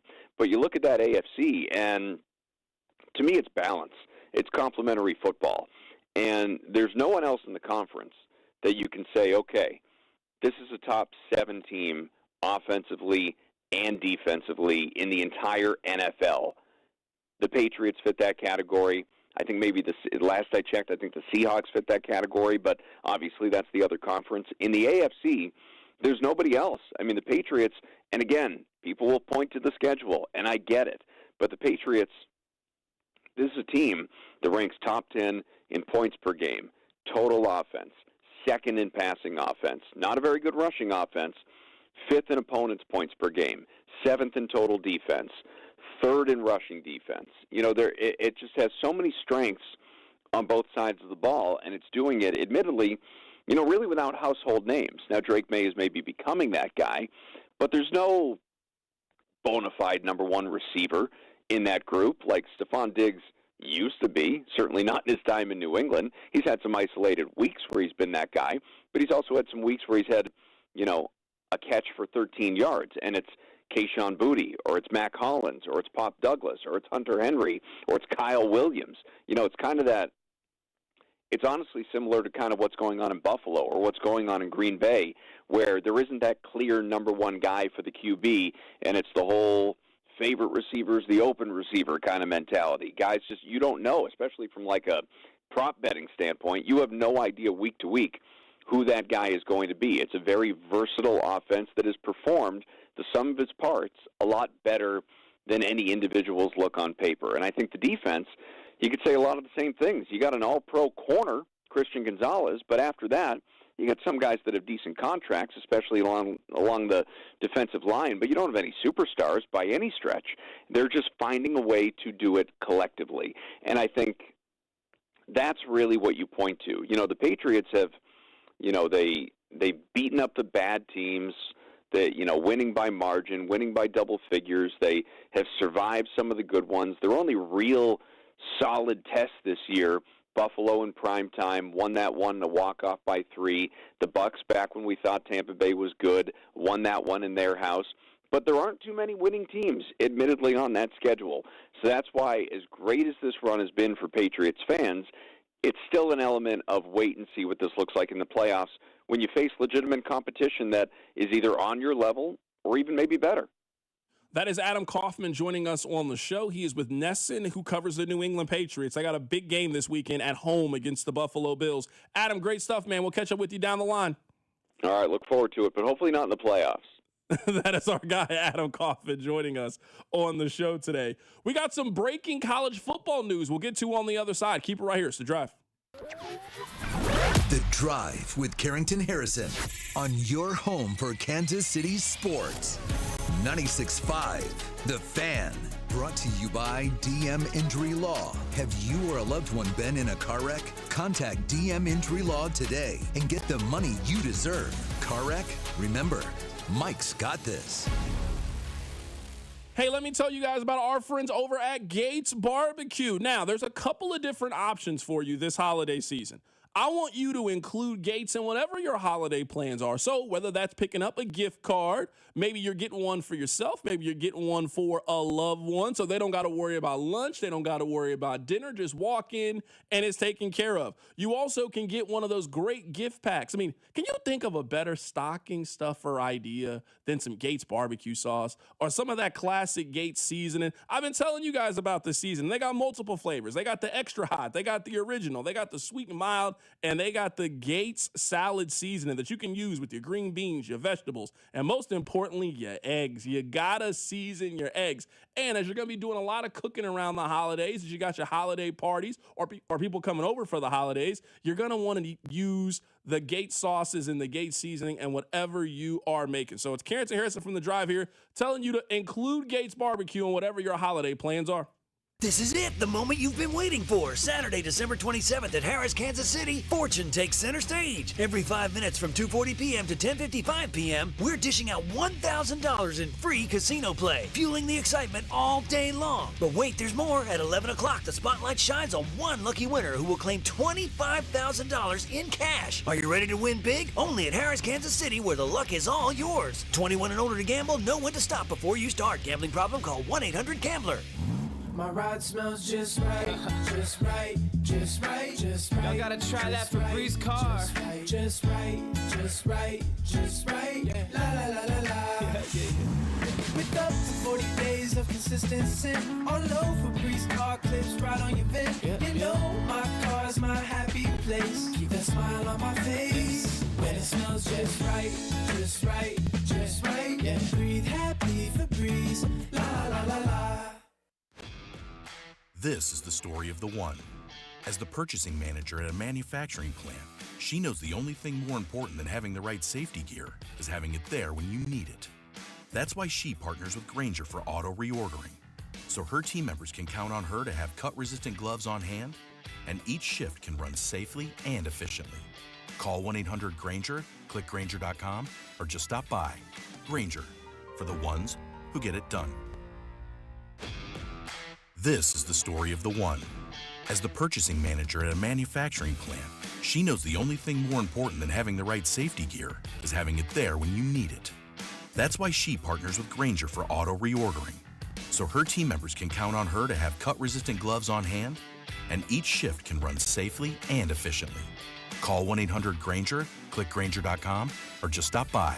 Grainger, for the ones who get it done. Shawnee Mission Ford, on a mission to do more. Visit our inventory at ShawneeMissionFord.com. At Shawnee Mission Ford, you get it all. Pricing on a great selection of new Fords, plus a lifetime powertrain warranty, along with the 1-year Select Plus protection. From America, for America. Shawnee Mission Ford, on a mission to do more. Here's traffic, brought to you by DM Injury Law. Have you or a loved one been in a car wreck? Contact DM Injury Law today and get the money you deserve. Car wreck? Remember, Mike's got this. I see big delays in the triangle. It looks like a stall, 435 northbound at Bannister. The right lane is blocked. The crash in Oak Grove is still working, 70 westbound, just past exit 28 Oak Grove. Mile marker 27 right lane blocked. I'm Val with traffic on 96.5 The Fan. You're listening to The Drive with Carrington Harrison on 96.5 The Fan and the Odyssey app.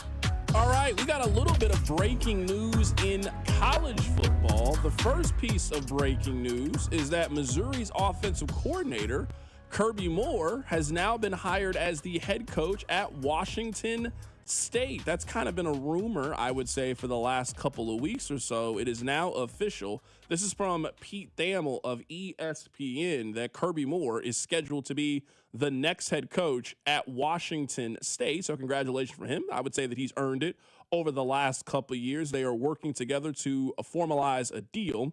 He was a wide receiver at Boise. He also was Fresno State's offensive coordinator. He then did a good job at the University of Missouri, and now he's going on to be a head coach at Washington State.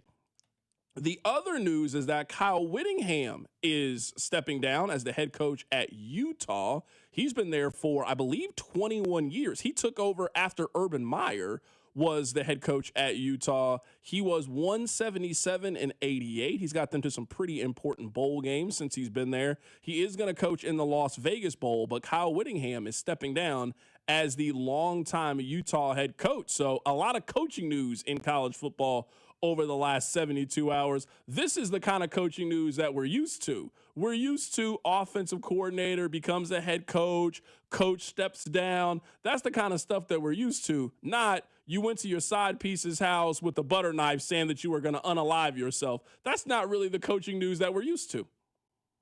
I mean, here's what's weird to me about this coaching search thing. And you're right, this is normal coaching conversation. How odd is it they're making coaching changes post-signing day? Maybe signing day has just changed, like it's not a thing anymore because of the portal, and that's the layup answer. But, like, there was a time, Carrington, there was a race. You had to get a coach locked in before signing day. Kirby Moore's leaving a week and a half after signing day. Kyle Whittingham and really Chris Kleiman, this too, are both announcing retirements, and they're done post. Now they have heir apparents post-signing day. It's a new era in college sports where the high school early signing day just doesn't seem to matter at all to people. Coming up at the top of the hour, we're going to be joined by Nate Taylor of ESPN. Certainly a lot to talk to him about. He's going to join us in studio coming up at the top of the hour. I would say, Rob, that the Chargers are the potential best example of how things have changed in the division. When the Chiefs first started this journey, it was Andy Reid going up against Brandon Staley. It was Andy Reid going up against Anthony Lynn, where the Chiefs had a significant coaching advantage in those matchups. Maybe you thought the talent was comparable across the board, but on the sideline, the X's and O's, the adjustments of everything, the Chiefs had a undoubtable advantage when it comes to those games. And fast forward a couple of years later, and now Jim Harbaugh takes over, and now Jim Harbaugh is the head coach. Maybe you think that Andy Reid's a better coach than Harbaugh. I'm not really here to argue that point. But I think you would have to agree that they are equals in a lot of ways. I think that Harbaugh, you could maybe argue, is the best coach in the sport. If you factor in what he's accomplished at the NFL level and then going down to the college level, I know he doesn't have as many championships as certain individuals, but he has proven it every single where that he's gone. He won at Stanford. He won at San Diego State. Like, we are talking about a guy in Harbaugh, Jim Harbaugh, who has been really, really good at his time. I think that that is just an example of how different things have been over the course of the last 4 or 5 years, and how some of the advantages that the Chiefs have had over this time frame, how they have just shrunk in some ways because the coaching has changed. The Broncos have gotten significantly better at coach from when this journey started. The Chargers are significantly better at head coach than they were when this all had started. And as those teams are making up the advantages in those ways, you got to do things to continue to stay ahead of the curve, and you got to do things to continue to outpace those teams. And I think you saw, at least this season, some of those things have caught up to Kansas City. And now you got to retool, you got to regroup the same way that you've seen the Broncos and the Chargers do those same things. I think this is one of the symptoms of the disease that was the 2025 season for the Chiefs. I was on with the Red Roundtable this morning with Fesco and Dusty, and I talked about it just feels like everything hit at the exact same time for the Chiefs. Their age, they had bad contracts, they were missing in the draft, and then you combine that with the fact, man, we've been joking for a while now. Hey, the AFC West, they're finally gearing up to attack the Chiefs. They got Sean Payton and Pete Carroll and Jim Harbaugh, and it was like everything hit in the same year because it's not just the coaches. Outside the Raiders, the other teams have the quarterback now. Like, we got our jokes off about Russ and who else do they start over there? Jared Stidham and whoever the Broncos rolling out there. And Justin Herbert could never live up to expectations and all this. It just felt like everything broke the Chiefs' way in every single category. Man, this year it didn't. And when you have those coaches and those quarterbacks in the division, when things aren't breaking your way, when it rains, it pours. And that's what you've seen in Kansas City in 2025. Yeah, just looking at what Harbaugh's been able to accomplish. I mean, he won a national championship at Michigan. I mean, there haven't been a lot of non-SEC teams that have won the championship over the last 20 years or so. And then you look at what he's done so far in the National Football League. I mean, he was great in San Francisco. They went 44-19-1 in his 4 years in San Francisco. He obviously took the gap because he took the Michigan job. And since he's now been the coach of the Chargers, I mean, they've been 20-10. Now, they lost in the wild card round last year. Their quarterback woefully underperformed in that matchup. We'll obviously see what they end up doing this season. But I think you would have to agree, man, some of that Chargering and same old Chargers mentality that we have had over the course of the last decade or so, they appear to be a little bit different with Harbaugh. They appear to be a tougher, more physical team. And if there's one thing that you would say is a characteristic of a John or Jim Harbaugh coach team, it is that level of toughness. This Chargers team has it. Now, let's see if they can get healthy. Let's see if they can go on a run. But in an AFC that appears to be kind of wide open and no one really knows who to believe in, man, a team with a good coach and a good quarterback and a team that can play defense, that usually is a team that can advance. Those are some of the characteristics of this Chargers team. Listen, I think Jim Harbaugh's a good coach. Should have been the Kansas coach. I will be angry about that forever. I digress. He's a really good coach. I don't know that this Chargers team can make a run, though. I think they're just too banged up. Like, I think if this team were healthier, it's the NFL. No one's healthy in December. But if this team were healthier, you'd be scared of them in the AFC. You would be more scared of the Chargers as an AFC playoff threat than you are the Broncos. But I just think no Joe Alt, no Trey Pipkins. They've never had Rashawn Slater this year. The fact that their injuries keep mounting and mounting and mounting, which if there's one thing that's consistent in LA/San Diego, it's consistent injuries. If they were a little healthier, they'd be very dangerous. But it's hard for me to bet on them, even with coach-quarterback combo, when their IR is a better roster than their actual roster looking at times. Coming up at the top of the hour, we're going to be joined in studio by Nate Taylor of ESPN. Certainly a lot to get into in his hourly appearance every Friday at 4 o'clock. We'll catch up with Nate Taylor next. Keep it right here. It's The Drive on 96.5 The Fan. The Drive with Carrington Harrison, brought to you by DM Injury Law. Have you or a loved one been in a car wreck? Contact DM Injury Law today and get the money you deserve. Car wreck? Remember, Mike's got this. Tune in Mondays at 4 to hear the play-by-play voice of the Chiefs, Mitch Holtis, on your home for Chiefs football. 96.5 The Fan. Here's traffic, brought to you by DM Injury Law. Have you or a loved one been in a car wreck? Contact DM Injury Law today and get the money you deserve. Car wreck? Remember, Mike's got this. This one brought to you by Peter's Clothiers. We've got the problem in Oak Grove still working, and it's headed westbound on 70 as you pass exit 28 Oak Grove. Right lane is blocked. Raytown, that's a two-car crash off to the right shoulder, 435 southbound at Eastwood. Hey, man, you need to look great for holiday events, right? Let Peter's Clothiers give you the perfect fit you're looking for, from sportswear to suits and sports coats and sizes to fit every man. PetersClothiers.com, or stop in today at 124th and State Line. I'm Val with traffic on 96.5 The Fan. Drinking and driving will change your whole world. The next time you're out with friends, consider what would happen if you got pulled over after drinking, like the legal fees or the time in court, or a DUI on your record. Your decision to drink and drive could change someone else's world too, if you hurt or even kill them in a crash. Instead, what if a decision to call a sober ride changed your world for the better? Drive sober or get pulled over. Paid for by NHTSA.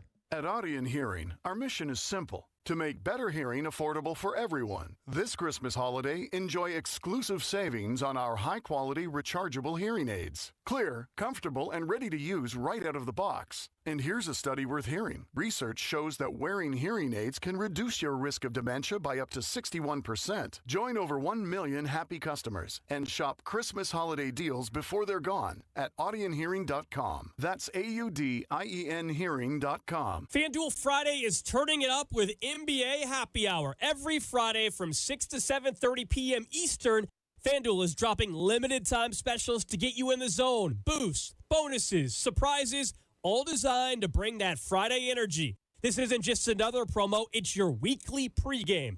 NBA Happy Hour every Friday, 6 to 7:30 Eastern, only on FanDuel, official sportsbook partner of the NBA. Visit FanDuel.com/Alex to grab your reward before the clock expires. FanDuel is the official sportsbook of the NBA and 96.5 The Fan. 21 and present in Kansas. Opt-in required. Rewards are non-withdrawable. Restrictions apply, including bonus and token expiration, leg requirements, and max wager amount. See terms at sportsbook.fanduel.com. FanDuel is offering online sports wagering in Kansas under an agreement with Kansas Star Casino, LLC. Gambling problem? Getting help is your best bet. Call 1-800-522-4700 or visit ksgamblinghelp.com. Nationwide is so much more than a great insurance company. They're one of America's largest financial services companies. Like how I'm more than Saquon Barkley, the NFL's reigning leading rusher. I'm also the NFL's leading husher. Shh, hush up back there. Wow, I might have just set the hushing record. Well, almost. For your insurance and financial needs, Nationwide is on your side.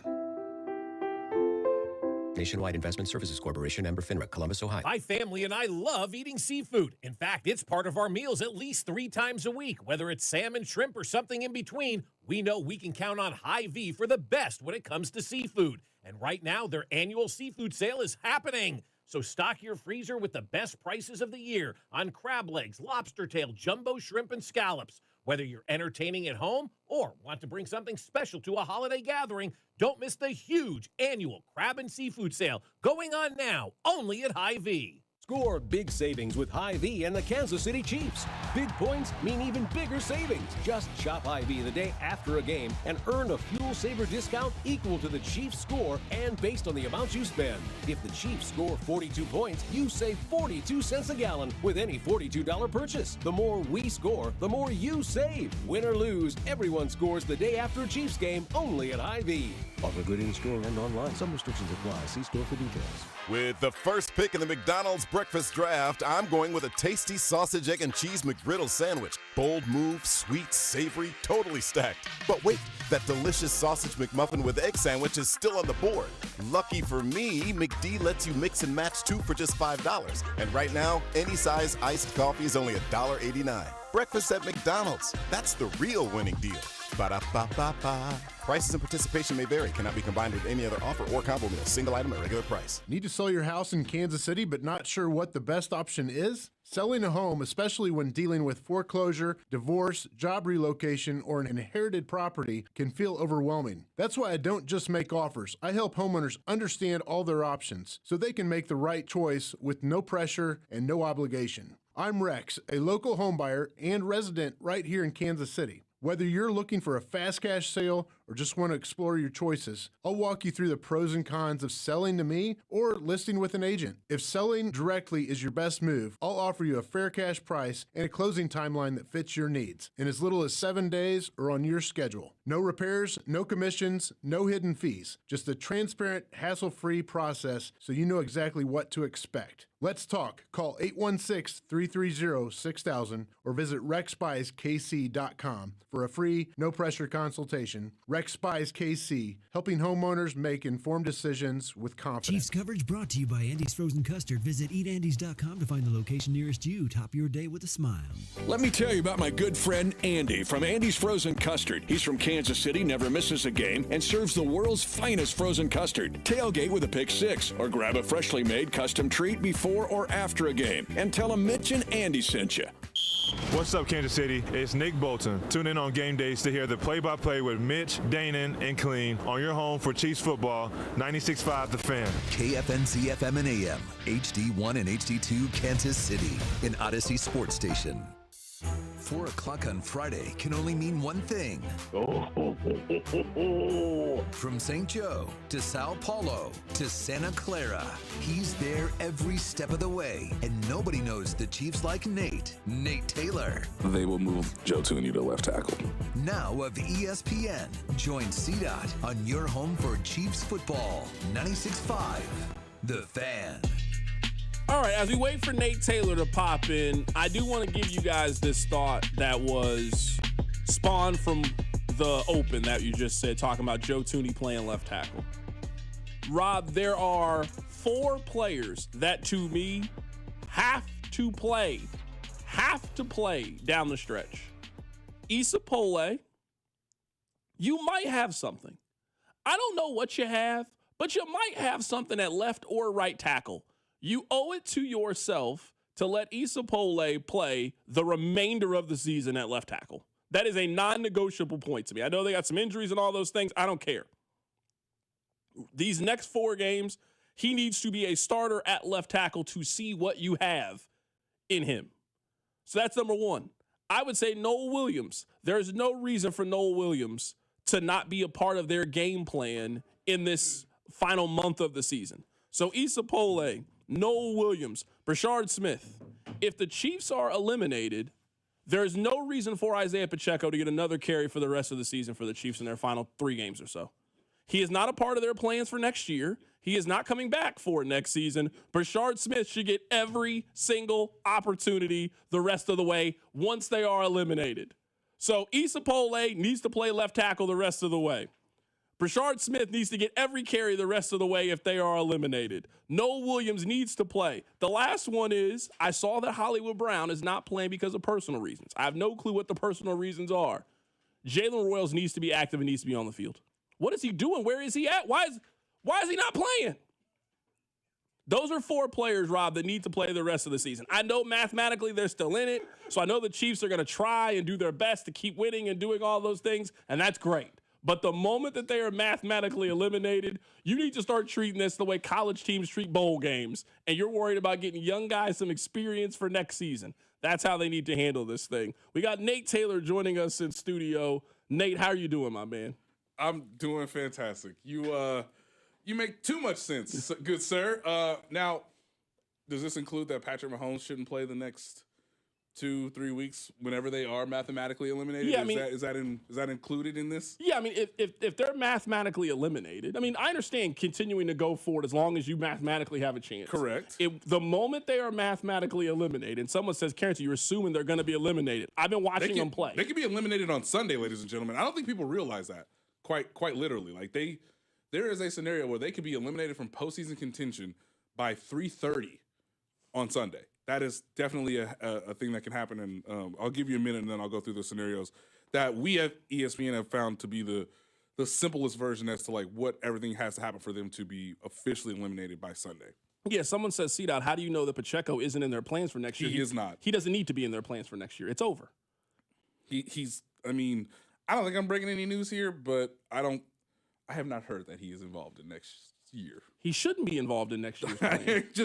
I have not. Next year, if you're bringing back Kareem Hunt on another 1-year deal for him to be your short yardage back, great. I welcome Kareem back. Short yardage, third down. Yeah, you got Brashard Smith back, and they need to go sign 2 running backs for next year. They need a veteran running back. I like Tyler Algier, who's a free agent from the Falcons. I would go get him. Fits a lot of the things that they like to do, and then go spend a draft pick. Correct. There's no world in which I'm inviting Isaiah Pacheco back on next year's team. And by the way, they know that too. I know I'm not the only one that says this, but like the front office understands that like it's time to finally invest in the running back position. And this is both a credit to Isaiah Pacheco because he is a 7th round phenomenon, fairy tale. I mean, his first 2 years in the NFL, people, I don't think quite honestly understand that like getting that from a 7th round running back is absurd. These last 2 years have been more of the norm, more of the reality of what happens when that is your biggest investment at the running back position. And the only reason why Kareem Hunt is on the roster, we all know, is because Isaiah Pacheco got hurt last year because you did not invest in the running back position in previous offseason. So they took it as far as they could with Isaiah Pacheco. You know, I know they gave him a chance to be the guy that, hey, you want to say, you know, and he said this publicly multiple times, and I totally get it because he's trying to, you know, extend his career as long as possible. They were going to give him the most chances to maximize that this season. Yes, Elijah Mitchell didn't work out. Like you said, they did draft Brashard Smith, but you knew that was going to be a developmental piece throughout the course of this rookie season. This was Isaiah Pacheco's best chance to get 1,000 rushing yards. That was what he exactly told me in Sao Paulo the day before the season began. He started the season in a funk. It looked like the injury clearly had elongated effects that neither he nor the team could have predicted. And then he got hurt, and now this is the reality of what happens often with 7th round running backs, whereas he came into the league and was an absolute phenomenon. It's just unfortunate that this is what happens, but Isaiah Pacheco was so good his first season and his second season that it almost weirdly convinced the Chiefs that, like, we don't need to invest in running back. We just did it with a 7th round draft pick. And you're like, but that's not normal. And now here are the normal realities of what comes, especially when you know the position is one where you are more than likely to get hurt, and we know that those injuries could have more of a cumulative effect sooner rather than later than other positions on the field.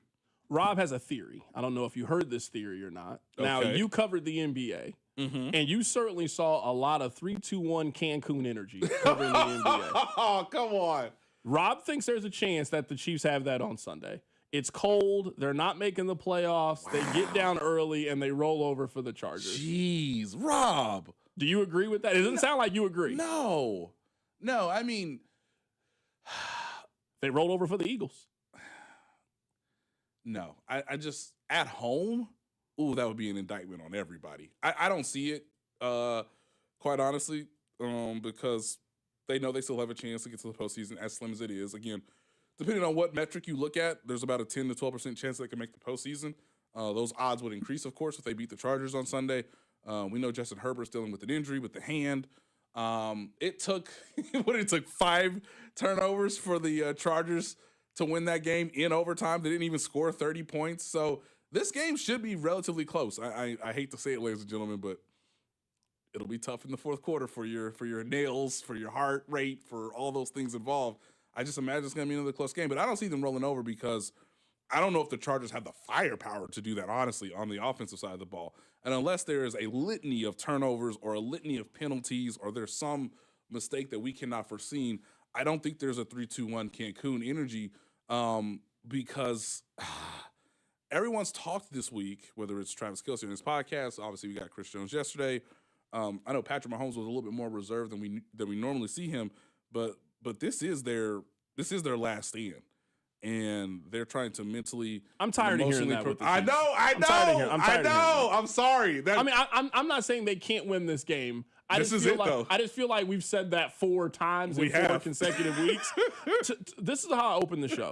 This game 100% comes down to, are you still on board? Do you still trust them? And I think what you were seeing, and you probably see this in your mentions, there are people that have just gotten off at different stops. There are people that got off after the Broncos game. After they lost the division, there are people that got off and said, the old Chiefs would have never lost this game. Right. I got off after the Thanksgiving game. After they went into that game. I think you and I are both aligned on that we both kind of realized, this season's probably over after the Cowboys game on Thanksgiving. Yes. And I think there was a big portion of the fan base that just got off last week. And left the stadium with like 5 minutes left. It was wild. And there were people that were holding on to. They got these 3 games at home. They've been a much better home team than a road team. They'll figure it out. They lost the first one in that conversation. So I can't tell you if you think the Chiefs are going to win or lose. I don't really know if the Chiefs are going to win or lose this game. On paper, there is a lot of reasons to pick the Chiefs to win this game. You mentioned it. Herbert has one hand, basically. It's cold outside. The Chargers on the road in December. I completely understand if somebody is picking the Chiefs. Of course. It comes down to you trust them. And I just don't trust this team in the final 5 minutes of games. Not this version. Next year's team, let's see how they handle it. But this year, they have shown me that this game, as you just said, it's going to be 13-13 with 5 minutes to go. And they will have a holding call. They will miss a field goal. Something is going to happen in the final 5 minutes of the game that probably ends up in them losing. I was just about to say, and I'm glad you make that point. Not only is it cold, but I could always trust the Chiefs in these type of games because I always felt like they had mostly on most Sundays the better coaching staff. And when it's a close game, who can you rely on from a kicking standpoint? The Chiefs do not have the kicker advantage in this game. And that's, again, the first time maybe I've ever said that in a game in December, January in Arrowhead Stadium, that I would have more trust in Cameron Dicker than I would Harrison Butker right now. And so if this game does come down, if the season does ride on a 48-yard field goal, is Harrison Butker making it? That is the question that I don't know the answer to. And that's the first time where I could say, man, I don't know if I can trust Harrison Butker with the game on the line, with the season on the line, given he's the most clutch NFL kicker in the modern NFL era, and he is, by all intents and purposes, a Hall of Fame player. You might laugh at me for having this opinion. Okay. I am 100% on board with Andy coming back, 100% on board with Brett Veach coming back, 100% on board with... I don't think these are questions, by the way. With, yes. with Spags coming back. Right. Those 3, 100%. They all will come back unless they choose to do otherwise. Let's say that Clark Hunt came up to me and said, you could hand one more person a rose like this is The Bachelor, and you could hand it to Matt Nagy or Dave Tobe. Oh, don't do this to me. I'd rather have Matt Nagy come back than have Dave Tobe come back. I think Dave Tobe has to be replaced. That would be a non-negotiable for me. For people to believe in the league that the Chiefs have the best special teams coach in the league, I don't see any of that on Sunday. They are stuck in Harrison Butker's contract. Yep. And cannot get out of it. And he is the 3rd best kicker in his own division at this point, and has missed 8 kicks so far this season with special teams and regular kicks. They don't get big plays from their special teams. They don't take advantage of field goal or field position. They don't.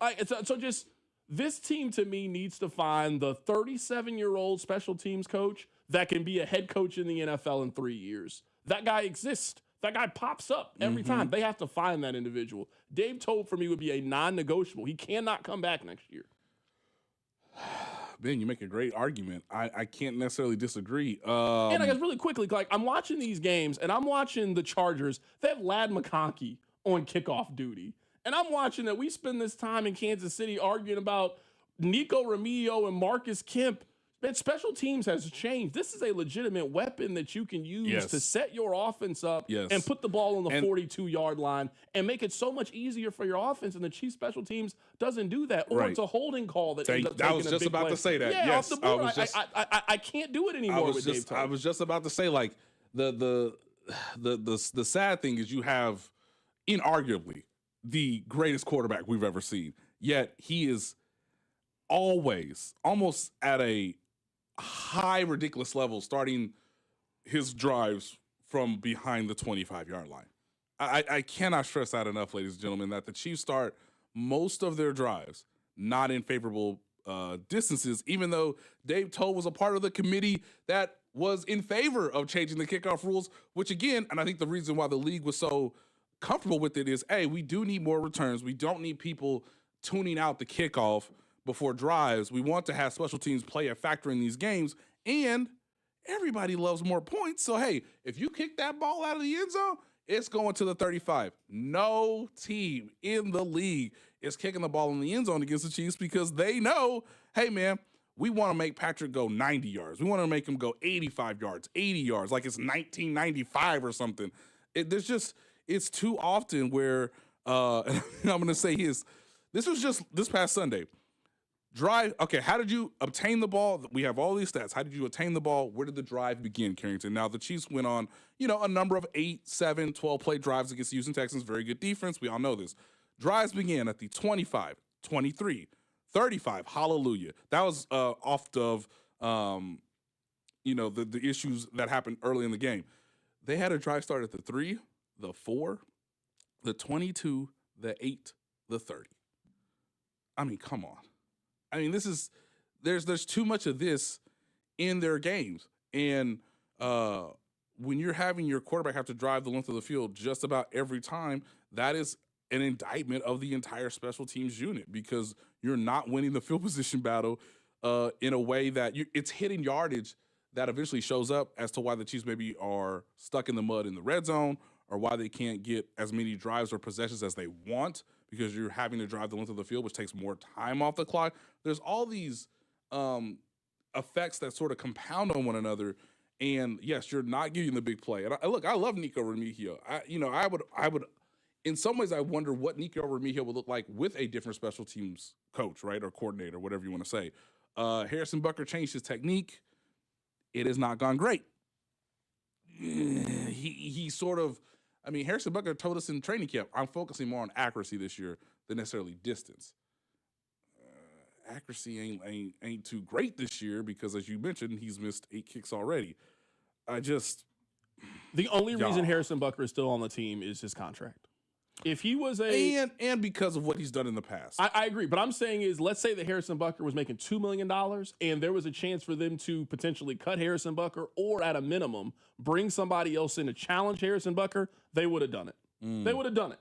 Now, I'm with you. What he's accomplished in the past, but you and I both know the Patriots gave up on Tom Brady eventually. Right. Like, you know what I mean? Like, they gave up on Tom Brady. Adam Vinatieri did not last the entire run. We also have to mention that too. Yes. Yeah, so just when it comes to those things, yes, everybody appreciates what Harrison Butker did. But if there is a position that they do not accept failure with in the National Football League, it's kicker. Guys, not only does he miss kicks at really inopportune times that are not like at the end of the game, but like, ooh, buddy, that he has kicks where it's like, ooh, that changes the dynamic of the entire game moving forward. Happened on Sunday. Exactly. Now, I just went back to the game that many people thought was for the division, right? Chiefs at Broncos, coming off the bye week. Again, it's the third phase, but it's still an important phase. I'm going to go through them, guys. It's not pretty. Chiefs began possession at, oh, this is so bad. This is so bad. 32, 27, they're 12th, they're 28, they're 11th, they're 26th, they're 10th, they're 29, they're 25, they're 24. They're not even getting to where touchbacks are. Correct. And that's against the best defense arguably in the league. Your best drive started when the game started. Can't keep living like this. Even with the best quarterback, you can't keep living like this because, again, they went on a 16-play drive. They have drives of 9 plays, 6 plays, 16 plays, 9 plays. I mean, it's just, look, the quarterback's good enough to do it, and you have the offense good enough to execute at a high enough level. But every defense understands if we make the Chiefs have more plays than on average, if we make them drive the length of the field more than on average, we have a better chance of stopping them or forcing them into a field goal or possibly a turnover / penalty that sort of backs them up and stalls the drive. So, again, this is against your, the best team in your division. You never started a drive past your own 32-yard line. Wild. Right now, we're talking to Nate Taylor in studio. This kind of goes to the point that we're talking about is I think a major problem for this team is explosive plays only really come from their passing game. Mm-hmm. You think about all the different places you can get explosive plays from. You can get it from your run game. Yep. Chiefs don't get it from there. You can get those explosive plays from your special teams. They don't get it from there. They don't get it from their defense. Their defense doesn't get sacks. Their defense doesn't really force turnovers and take the football away. Yep. Man, you got to have multiple plays to be able to generate those kind of game-shifting, big-time kind of plays that can swing a game. And at least the point for me this week is Andy was just beating us over the head with, hey, this team is 1 or 2 plays away. Man, one of those 2 plays could be you return a kick to the 40-yard line, and now your offense has the ball on the doorstep. Yep. Man, one of those plays is you force a forced fumble, and now you can take that back to the crib and you can score that way. Like those 1 or 2 plays, some of those are the randomness of football for sure. Man, some of those is you got to actively search out and try to make those plays. Yes. And this team just only really has a chance of making an explosive play if it comes from Patrick Mahomes. Right. And again, this makes the burden that much greater on the quarterback to everything you just said. So I'm sure somebody's asking, well, Nate, how bad could it be? The thing I would ask Dave Tobe is, are you giving the young guys enough opportunity to get better over the course of the season? My argument would be no. And we all know your scheme is soundproof, right? We all know the scheme is excellent because it challenges quarterbacks. But could there be something about the scheme that we develop over the next year or two that puts our guys in better position to make turnovers, to your point? I mean, unless you're an historically bad football team, i.e. the New York Jets, I mean, the Chiefs only have 10 takeaways the entire season, Carrington. They played 13 games. They have a turnover margin of -1. And again, their offense doesn't really turn the ball over. That's one of the good things about even with and I think some of the metrics sort of, indicate this well, like, hey, the offense is still good versus EPA, points per drive, all those things, because the offense doesn't really turn the football over. They have 11 giveaways. We know most of those are dropped that turn into interceptions. There's been 1 giveaway this year on a fumble. They're still -1 because their defense just doesn't get turnovers. The Chiefs have always prioritized constant pressure over necessarily raw data when it comes to sack numbers.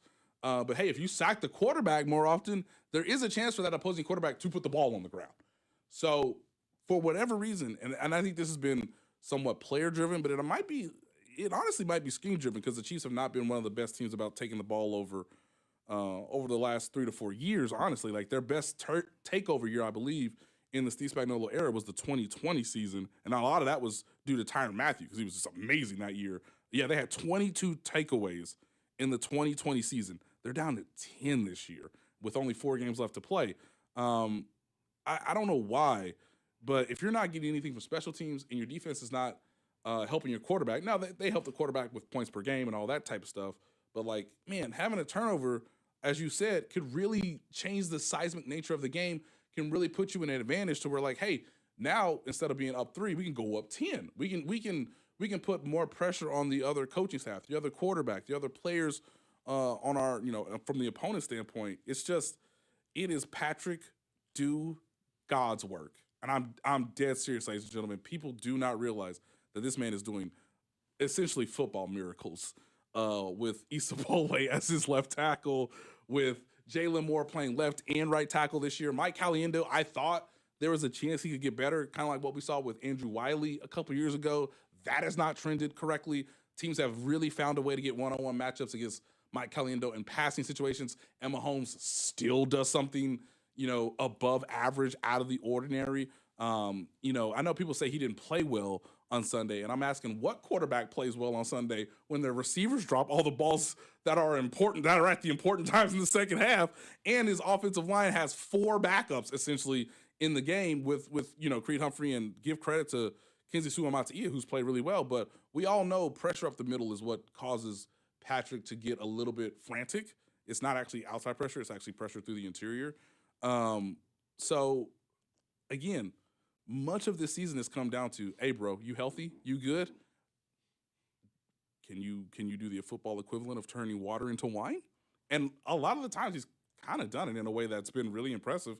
But it's a team sport, and you need your team to support the quarterback as much as the quarterback is trying to lift everybody else up. Yeah, for sure. I saw a stat that said that 74% of the Chiefs' offense comes from Patrick Mahomes. That's number 1 in the National Football League. Is. And, I mean, if you really just want one stat to see how the season goes, I mean, Patrick Mahomes has rushed for more yards this season than Isaiah Pacheco. Like, if I told you that from the very beginning of the season, and you'd be like, oh, well, Pacheco got hurt. Pacheco has 30 more carries than Patrick Mahomes does this season. And Patrick Mahomes has outrushed him this year. Sickening. That's really the only stat that you need to kind of know how this offense has stalled. Your RB1 that you had planned coming into the season, he has just not been that for this team. So coming up on the other side, I go on Fox 4 on Fridays. I was asked to give the 4 improvements that I want to see the Chiefs give for next season. I will tell you what list I gave them next. We got Nate Taylor in studio from ESPN. Keep it right here. It's The Drive. The Drive with Carrington Harrison on your new home for Chiefs football.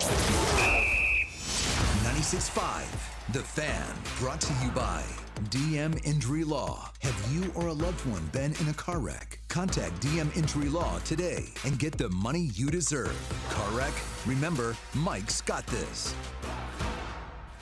Hey, we got a big football weekend, and no better place to catch up with the action than with our friends over at The Other Place, with the hometown team in town.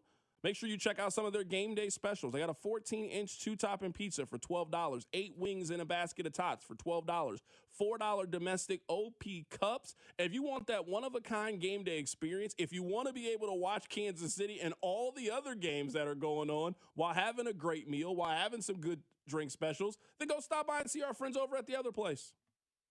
Get the game day action right from your phone. Download the Caesars Sportsbook app now. Use Radio MO. Place your first bet of $5 or more and get $150 in bonus bets if you win. Open to new users in Missouri who are 21 or older. First wager after registration must qualify and win. And bonus bets expire 30 days after receipt. See Caesars.com/promos or the promotions tab on the app for full terms. Gambling problem? Call 1-800-GAMBLER. Too many tools, too much stress, and way too many bills. Odoo replaces it all. One connected platform for every part of your business, so you can work faster, smarter, and for less. Odoo, the only software you'll ever need. Try it free today at odoo.com. That's ODOO.com. Welcome back to Winter Hack Radio, the place for clever hacks to survive the season. Icy driveway? Well, try spreading sand or birdseed to help with traction. Snowy puppy paws? Well, grab a whisk, brush it off, done. Catch COVID-19? Well, just get... Actually, there's no hack for COVID-19. But if you test positive, prescription medications for COVID exist. Ask your doctor if they're right for you. Visit PfizerForAll.com to learn more. Sponsored by Pfizer. What's up, everybody? Nick Costos here with the Sports Betting Minute, brought to you by BetMGM. Make it legendary. Please gamble responsibly. Coming up Week 15 Pro Football Sunday, huge game in the AFC North. 6-7 Baltimore, a 2.5-point road favorite against 4-9 Cincinnati. Total of the game 51.5. It's a huge game because first place is currently Pittsburgh at 7-6. If I had to bet the side of the game, I would only bet Cincinnati. Baltimore's offense and Baltimore's quarterback not playing well. Baltimore's quarterback looks hurt. I'd rather bet the under in the game, though, if that's going to be the case. So coming up on Sunday, let's go under 51.5. Under with Baltimore at Cincinnati. That's it for this Sports Betting Minute, brought to you by BetMGM. Download the BetMGM app today, and please gamble responsibly. BetMGM and GameSense remind you to play responsibly. See BetMGM.com for terms. 21 plus only. Kansas only. Please gamble responsibly. Gambling problem? Call 1-800-GAMBLER in partnership with Kansas Crossing Casino and Hotel. Hey friends, it's noisy out there. With information coming at us all day, every day, it's hard to know what to trust, and the world of wealth management is no exception. That's why UMB Private Wealth Management helps you tune out the noise and tune into what matters most. They'll create a financial plan based on your unique goals, so it's your voice that comes through loud and clear. Get financial clarity. Go to umb.com/privatewealth to schedule an appointment. That's umb.com/privatewealth. Guys, thanks for helping me carry my Christmas tree. Zoe, this thing weighs a ton. Drewski, lift with your legs, man. Santa! Did you get my letter? He's talking to you, Bridges. I'm not that. Of course he did, right, Santa? You know, my elf Drewski here, he handles the nice list. An elf? I'm 6'3". What everyone wants is iPhone 17. And at T-Mobile, you can get it on them. That center stage front camera is amazing for group selfies. Right, Mrs. Claus? I'm Mrs. Claus's much younger sister. And at T-Mobile, there's no trade-in needed when you switch, so you can keep your old phone. Or give it as a gift. And the best part, you can make the switch to T-Mobile from your phone in just 15 minutes. Guys, my side of the tree is slipping. Timber! The holidays are better at T-Mobile. Switch in just 15 minutes and get iPhone 17 on us with no trade-in needed. With 24 monthly bill credits for well-qualified customers plus tax and $35 device connection charge. Credits end and balance due if you pay off early or cancel. Finance agreement 256 gigs, $830. Eligible port in a new line. $100 plus a month plan with auto pay plus taxes and fees required. Check out in 15 minutes or less per line. Visit T-Mobile.com. This season, enjoy stress-free comfort with easy booking and trusted service from Anthony. Save up to $4,500 on a new high-efficiency HVAC system. Schedule today at AnthonyPHCE.com. Here's traffic, brought to you by DM Injury Law. Have you or a loved one been in a car wreck? Contact DM Injury Law today and get the money you deserve. Car wreck? Remember, Mike's got this. Brought to you by Anthony Plumbing, technicians you can trust with your house keys. Good news, that crash in Oak Grove has been cleared, but I still see some yellow. There is still a delay. It'll take a few minutes to unwind. There is a crash, right shoulder, 35 northbound at Antioch. A lot of all-local delay there. I'm Val with traffic on 96.5 The Fan. You're listening to 96.5 The Fan from the DM Injury Law Studios. Mike's got this. Hey, it's Juju Smith-Schuster from the Kansas City Chiefs. Welcome back to The Drive with C-Dot on your home for Chiefs football. 96.5 The Fan.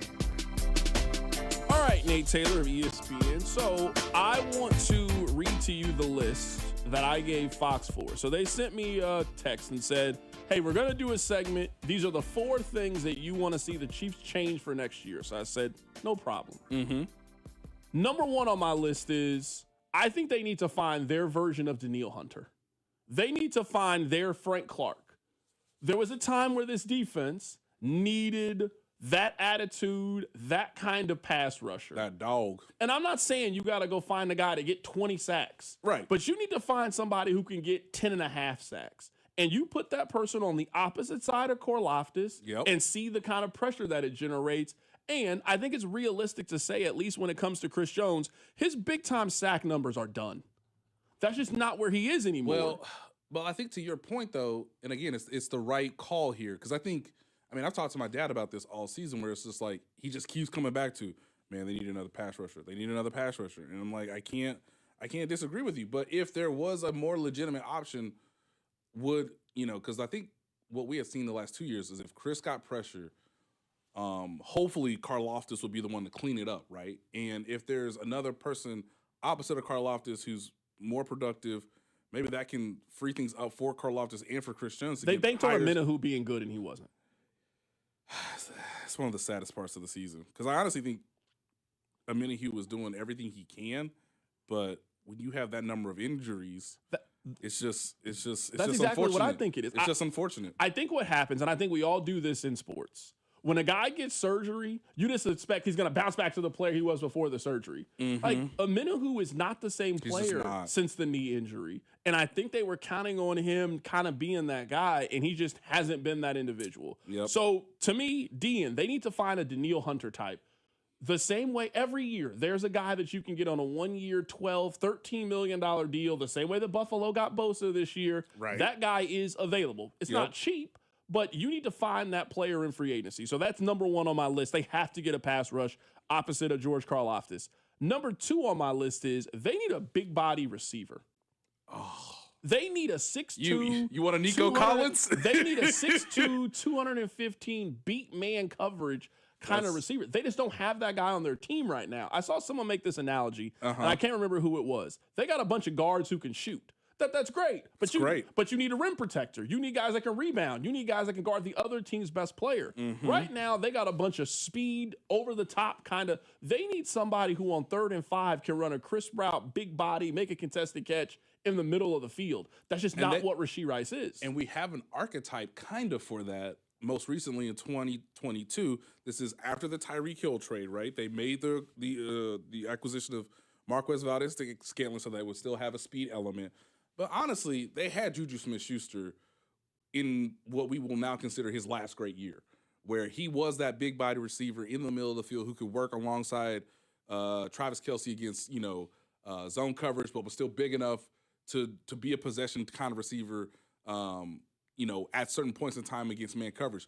One of the biggest things, to your point, Carrington, is they just don't have the bodies or the personnel to really beat man coverage, which is why more and more teams are doing it throughout the middle portion of the season, right? It's basically, I think, against the Broncos, they basically challenged everybody. Like, hey, let's just see what they do against man coverage. They did not really have the answers, and we all know Xavier Worthy is a little bit banged up right now due to all the injuries he's had, so he can't necessarily use his speed the way you normally would hope. It was quite telling that they played against Nico Collins. And even though Trent McDuffie's in his hip, I'm bigger. I'm going to just go get the ball. Like, Noah Williams, I thought, did a really good job on Nico Collins, but there are moments where Nico Collins just said, okay, well, I'll just run a slant. I'll just run a dig route.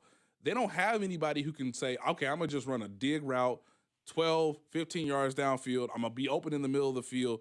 And even though there might be 2 defenders coming at me, I'm bigger than both DBs, and so I am a possession receiver that helps us move the chains down the field. I completely agree with you. The problem is Andy really hasn't prioritized that body type of player. I know there was I don't know, you probably know this too, Carrington. There was a slight flirtation with Mike Evans, right? If he had actually become a free agent, he instead re-signed with Tampa Bay.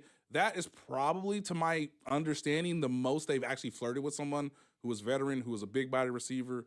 They really haven't prioritized that.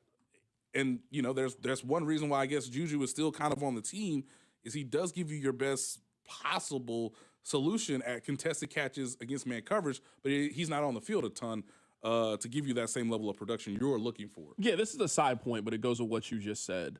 I think one piece of scouting advice I would give the Chiefs is, man, sometimes when the numbers show a decline, you got to trust them and believe them. Like with Juju Smith-Schuster, he had 260 yards back in 2023. He had 231 yards in 2024. All the numbers were indicating, hey, Juju's at the end of his career. That just can't be a guy that you're counting on and expecting. Man, Isaiah Pacheco, toward the end of the season last year, just wasn't fully recovered from the injury. It seemed to me like their plan was, he'll be back. He'll bounce back. You ended up being massively wrong when it came to that. Like, sometimes you just got to trust what the stats and the numbers are telling you. And I feel like, at least when it comes to players that they know and players they have a closeness towards, they just don't want to believe it. You guys didn't think that Derek Nottie was good enough to make your team. So now why is he your answer in trying to solve some of these issues? That will never make sense to me that they traded a pick, even though they just gained a pick with the Sky Moore trade, which we all knew was going to happen.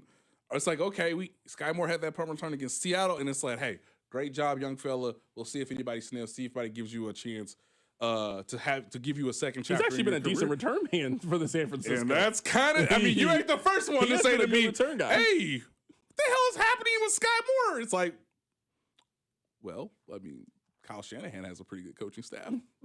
So even though he might not be a plus player on offense, he has found a role on special teams, to the point we said in the earlier segment about maybe that's a further indictment of Dave Trope. But yes, I think ultimately, for a number of reasons, they have said, is there a way for us, because the quarterback makes this much money, because the defensive tackle, who's the best in the league at his position, makes this much money, because obviously we still have Travis Kelce, can we piece together guys that we know have worked in the past, who understand the system, who understand what it takes to win at a championship level, and like how long can we ride this out, kind of in like a Moneyball style manner? But to your point, ultimately, like, guys get older, and it's the NFL, so it's not like you have these extended windows as you might have in the NBA or even in Major League Baseball. So you've got to quickly turn the table as much as you can. while also trying to have stability within your locker room. It will just never make sense to me that Mike Pennell, who you know is a good football player, and you just got a draft pick from the Sky Moore deal, and you're going to essentially exchange that to bring back Derek Nottie. It's one of the dumbest things the front office did all year, and I have no problem saying that. So the last two things, so the first thing was a big body, or the first thing was a DN. The second thing was a big body receiver. Yep. A running back. You know, I've been beating this drum. I've been beating this drum all year. Yes. Every team that you think can make noise in the playoffs has some investment in running the football. That doesn't mean you got to go get Jeremiah Love. I'm not against it if you take Jeremiah Love. I kind of want to see it, though. I'm not against it, but you gotta invest in the running game next year. Yeah. The running game was a problem for you guys last year. I don't know why the Chiefs did. They knew they had a problem and did absolutely nothing to it. It doesn't make any sense to me. And I told you earlier, they need a new special teams coach. Oh, so that's number 4? Dog. To me, I just didn't know Dave Toe was going to just get, whoo. Like, I mean, my eyebrows are gone, Rob. We can mention a lot of things on why this team missed the playoffs, right? Like the 1 or 2 plays. If this team was one of the top 5 special teams in the league, they'd have made the playoffs this year. Just changing that one thing. Offense still the same, defense still the same. If you looked at them as having a plus in special teams, that wins 1 or 2 games. That wins 1 or 2 games right there. They probably beat Houston if Harrison Butker makes that game. Like we can go back and the thing is, go ahead, Nick. It's not even a hard kick. No, I'm with you. Doesn't make any sense. Like that's a by all intents and purposes, that's a routine kick. I know it's windy. I know it's cold. But this, I said this to a couple people this week. Like, that's a home game. Yeah, the conditions aren't going to be optimal. But, like, man, like, you one of the best. Like, you can't miss that field goal, right? And it was, remind me, it was right before halftime, right? Yeah. So now the life's just sucked out of the locker room because we have no points to show for ourselves. And only further, I mean, again, there's just seismic things where the game changes because he missed a kick. That is inarguably like routine for like an NFL kicker. It's bad, man. That's my list right there. He missed a 43-yarder. You have to make that. You have to make that. Especially in a game in which you knew points were going to be a premium. You knew that was going to be a low-scoring game. You knew that was going to be a 21-17, low-scoring, cold kind of football game. So, and I know that I have knowledge of, these are the conversations between two people, just like you and I are having right now. If it comes up to Dave Tobe, it is an Andy Reid and Clark Hunt conversation, just like we have it on the radio right now. And if I can't, it might be time. Good dude, great dude. We all know he's a good coach, but like sometime a new voice, a shakeup of any kind. Like, we know Andy. Is Clark Hunt saying, look, the data demonstrates that we need a new special teams coach. And by the way, Nico Remigio regressed from being a truly like nice, pleasant surprise last year. He's regressed this year. We kind of tried Tyquan Thornton. We kind of tried Brashard Smith. Obviously, it wasn't going to work out on offense for Sky Moore, but the 49ers are getting more results from him than we were getting from him. Bucker's regressed. As I said earlier on the show, guys, they're starting every drive behind the 30-yard line, in essence. I mean, at least Matt Ariza's improved. That's the only thing I can say. So I guess he is number 4 on the list because it is that bad. And, I know Dave Toe's not the kicker, but I mean, that's his responsibility. And it's not like, and I want to make this clear too. It's not like Harrison Butker's hurt. We have no knowledge that this man is hurt. He has been available in every game. He has been willing to go out there. I know they've gone for it more on 4th down because of the effects of what Harrison Butker presented earlier this season. I can't disagree. I mean, again, I cannot disagree if you want to get rid of Dave Tobe. I can't disagree if you want to get rid of Connor Embry. I can't disagree if you want to get rid of Todd Pinkston, the running back coach. I can't disagree with you if you want to get rid of Matt Nagy, just because you want to see the offense have some evolution to it, some innovation return, some creativity come back to the offense to where it makes things a little bit easier on your quarterback because there's no telling if the 36-year-old tight end who's a Hall of Famer is going to return next season. So if you want to make that list, I'm at the point now where I can't necessarily argue with you, and I completely understand why those are your top 4 biggest concerns moving forward to this upcoming offseason. We got 3 very important games in the AFC. I want to get your takes on those next. We got Nate Taylor joining us in the studio with ESPN. Keep it right here. It's The Drive. The Drive with Carrington Harrison on your new home for K-State Athletics, 96.5. The Fan, brought to you by DM Injury Law. Have you or a loved one been in a car wreck? Contact DM Injury Law today and get the money you deserve. Car wreck? Remember, Mike's got this. Legendary doesn't happen by chance. It happens because it's what BetMGM does. Sign up for BetMGM and check out all the exciting new ways you can make this football season unforgettable. Enjoy our all-new app design and same-game parlay builder, which will take your experience to a new level. Earn BetMGM rewards points from your bets, take advantage of football promos found nowhere else, like a second-chance offer on a first touchdown bet, and keep an eye out for rewards dropping in your account throughout the season. Never settle for ordinary. Sign up today. BetMGM. Make it legendary. BetMGM and GameSense remind you to play responsibly. See BetMGM.com for terms. Must be 21 years of age or older to wager. Gambling problem? Call 1-800-GAMBLER. Available in the U.S. For New York, call 877-8-HOPE-NY or text HOPE-NY 467-369. For Arizona, 1-800-NEXT-STEP. For Massachusetts, 1-800-327-5050. For Iowa, 1-800-BETS-OFF. For Puerto Rico, 1-800-981-0023. Subject to eligibility requirements, promotions may vary by market. In partnership with Kansas Crossing Casino and Hotel. Hey, Blues fans, ready to take your excitement to the next level? BetMGM is now available in Missouri, so shoot your shot with an official sports betting partner of the St. Louis Blues. Discover exciting Blues matchups by downloading the BetMGM app and getting instant access to a variety of parlay selection features and live betting options. Enjoy same-game parlays, boosted odds specials, the best daily promotions in the business, and so much more when you sign up. The chase is on for next Stanley Cup, so get hyped for the Blues action all season long with the official sports betting partner of the St. Louis Blues. BetMGM, now available in Missouri. Sign up today. BetMGM, make it legendary. BetMGM and GameSense remind you to play responsibly. Gambling problem? Call 1-800-GAMBLER. See BetMGM.com for terms. 21 and older only. Missouri only. Subject to eligibility requirements. Please gamble responsibly. Hey. You already know that there's nothing like a custom design and crafted jewelry treasure from House of Diamonds. A one-of-a-kind creation built from scratch for a one-of-a-kind love. But sometimes you have a need for speed.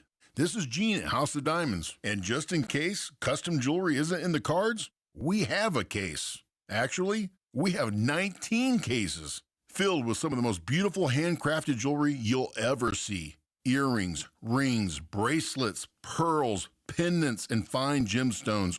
A lot of it we created in our shop. All of it carries our name with the quality and craftsmanship you've come to expect from House of Diamonds. And any item can be tweaked and customized just for you. Think of it as Custom Express. Custom Express or custom from scratch. Get it at locally owned, family owned House of Diamonds. House of Diamonds on the southeast corner of College and Quivira. Chiefs coverage brought to you by Andy's Frozen Custard. Visit eatandys.com to find the location nearest you. Top your day with a smile. Let me tell you about my good friend Andy from Andy's Frozen Custard. He's from Kansas City, never misses a game, and serves the world's finest frozen custard. Tailgate with a pick six, or grab a freshly made custom treat before or after a game. And tell him Mitch and Andy sent you. Here's traffic, brought to you by DM Injury Law. Have you or a loved one been in a car wreck? Contact DM Injury Law today and get the money you deserve.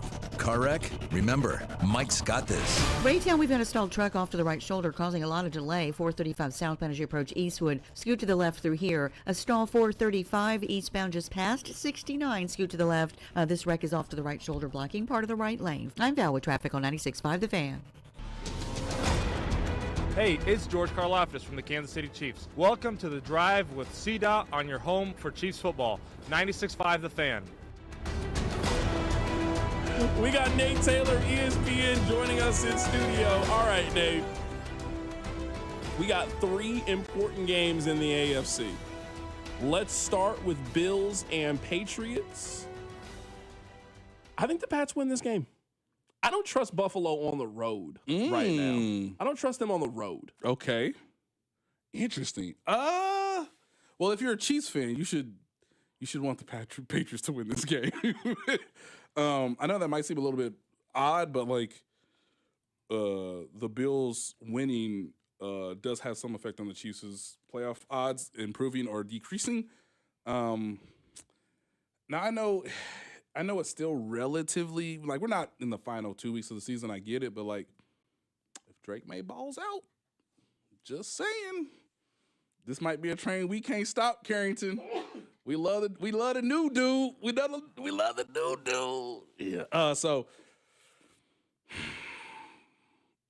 I think I know who the better team is. I think it will mostly come down to, can James Cook be alongside Josh Allen to help the Bills control the game to where they have a chance to win it in the second half.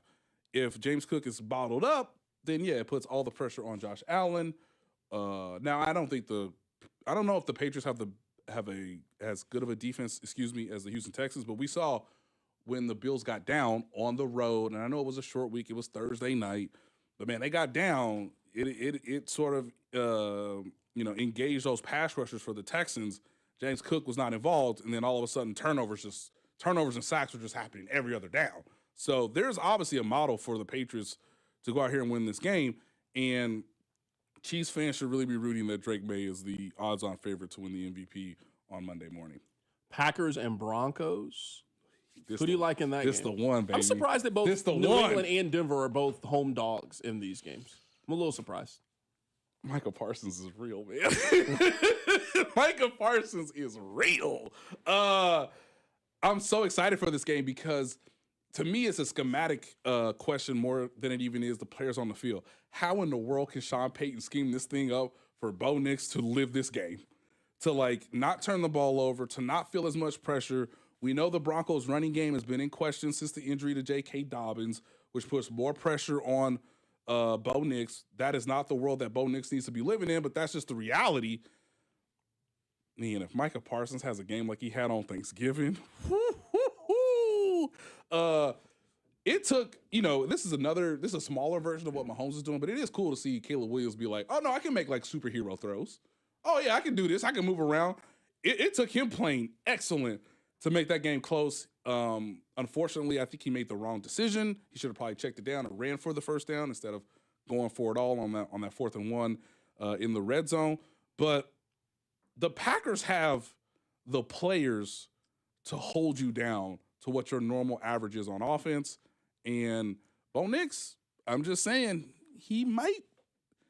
This is a game of just defense, and I'm just fascinated to see how does Sean Payton keep Bo Nix on time, ahead of the sticks, not too many 3rd and longs? How does he move the pocket, roll him out? How do you get short completions, easy reads? Because I just think it's going to take a masterful coaching performance for Denver to win this game. We got one more super important game in the AFC. I know people have kind of left the Colts for dead. They still have a chance, at least when it comes to the wild card. I have absolutely no clue what to expect with Phillip Rivers, like none. I have no clue. Like, you could tell me that Phillip Rivers throws for 210 yards and a touchdown and no interceptions, and that would make sense to me. You could tell me that we find out in the first 30 seconds this was one of the worst ideas that we've ever heard. Like, either one is possible, at least when it comes to the Colts and the Seahawks. I feel like everyone acknowledges that the Seahawks are good. Yes. No one thinks the Seahawks are great, largely because of who their quarterback is. And it feels like we just did this exact same song and dance with him last year in Minnesota. Yeah, that's true. Now, when it comes to takeaways, kids, this has all the makings for a great game. Or I shouldn't say a great game, an entertaining game. Because in 13 games, ladies and gentlemen, the Seattle Seahawks have produced 21 turnovers. That is top 5 in the league, right? Hand the ball off. Shea Steichen, hand it off. I can't. It's hard for me to imagine Phillip Rivers coming off the couch and 5 years later, I mean, it's on the road, right? It's in Seattle. That's one of the more, difficult environments. Like, This is not going to be easy. So I'm in complete agreement with you. This thing could go south real quick because they made Jacoby Brissett look pedestrian on the road up in Seattle, and he's a very good backup quarterback. So now we're asking a 44-year-old grandfather to work miracles. Oh my Lord. I might say a prayer for Phillip Rivers out of my own good heart. Like, Lord, please protect him. We don't need to see a car crash. This is me just hoping that, this is like a future E60 just waiting. The week of the Indianapolis Colts. I'll get you out of here with this last thing. The Chiefs are still very much in this thing. They still got a shot. The Chargers, they absolutely have a chance. They're a wild card team, and this just feels like it's wide open. They got a great coach. They got a good quarterback. They got a chance, I would say, when it comes to the postseason. Give me your Chiefs win-if scenario. Give me your Chargers win-if scenario in one of the more important AFC matchups. Chiefs win if they can get pressure on Justin Herbert. Sorry, guys. I know everybody's like, dang it, Nate, why'd you have to say it like that? Why'd you do that? It's just kind of the reality. Now, in favor of the Chiefs, and I want to make sure I get this exactly right, so I'll give me 10 seconds. But basically, again, against the Blitz this season, Justin Herbert has posted the fourth highest completion percentage, 68.3 yards, or 68.3% in terms of completing passes.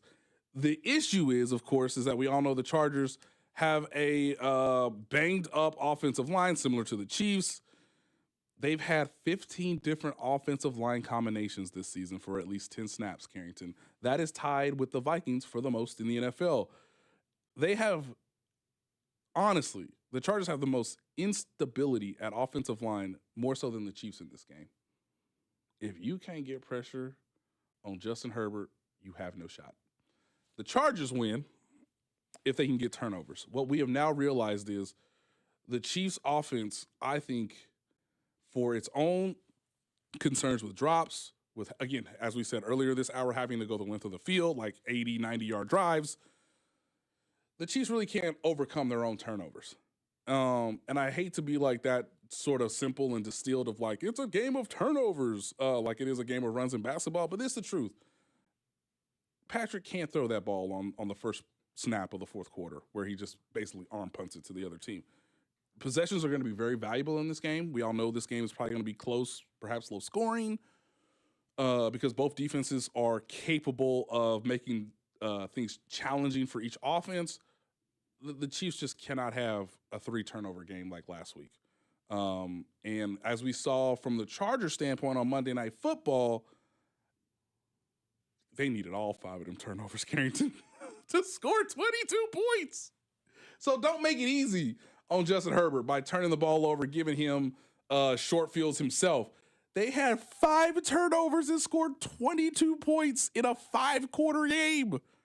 So just be professional, concentrate, do the little things correctly. Don't have back-breaking penalties along the way. But I think if the Chiefs can control what they actually can control on offense, they will make things a lot harder for the Chargers, who are, again, banged up, having to play an emotional 5-quarter game and having to go to the Midwest in a cold environment on a short week.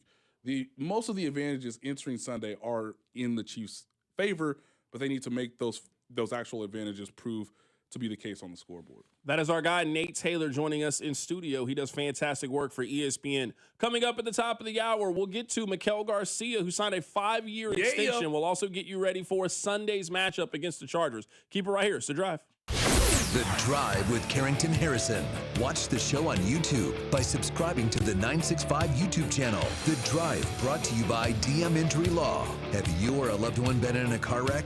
Contact DM Entry Law today and get the money you deserve. Car wreck? Remember, Mike's got this. 96.5, The Fan. Here's traffic, brought to you by DM Entry Law. Have you or a loved one been in a car wreck? Contact DM Entry Law today and get the money you deserve. Car wreck? Remember, Mike's got this.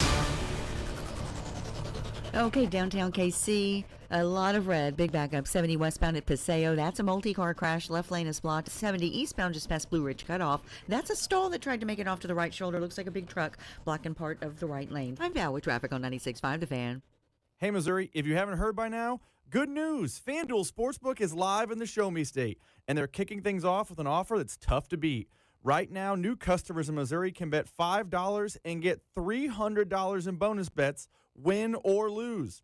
So whether it's football, basketball, hockey, or more, you can bet it all on an app that's safe, secure, and super easy to use.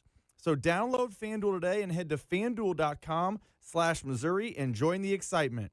Remember, new Missouri customers can bet $5 and get $300 in bonus bets, win or lose. Because Missouri, it's time to play your game with FanDuel. FanDuel is the official sportsbook partner of 96.5 The Fan. 21 and present in Missouri. Gambling problem? Call 1-800-GAMBLER. First online real money wager only. $5 first deposit required. Bonus issued as non-withdrawable bonus bets that expire 7 days after receipt. Restrictions apply. See terms at sportsbook.fanduel.com. This is the story of the one. As an HVAC technician, he and his digital multimeter are in high demand. So when a noisy office HVAC turns out to be a failing blower motor, he doesn't break a sweat. With Grainger's easy-to-use website and product information, he selects the product he needs to keep everything humming right along. Call 1-800-GRAINGER, click Grainger.com, or just stop by. Grainger, for the ones who get it done. At Target, great memories start with great prices. Get gingerbread house kits for just $12, plus all the Wondershop baking must-haves. Gather the whole fam, grab some gingerbread kits, and start building sweet moments together. Then keep the joy rolling, baking up tasty treats with Wondershop that'll make the season a blast. Make unforgettable memories with incredible prices on gingerbread kits and Wondershop baking essentials.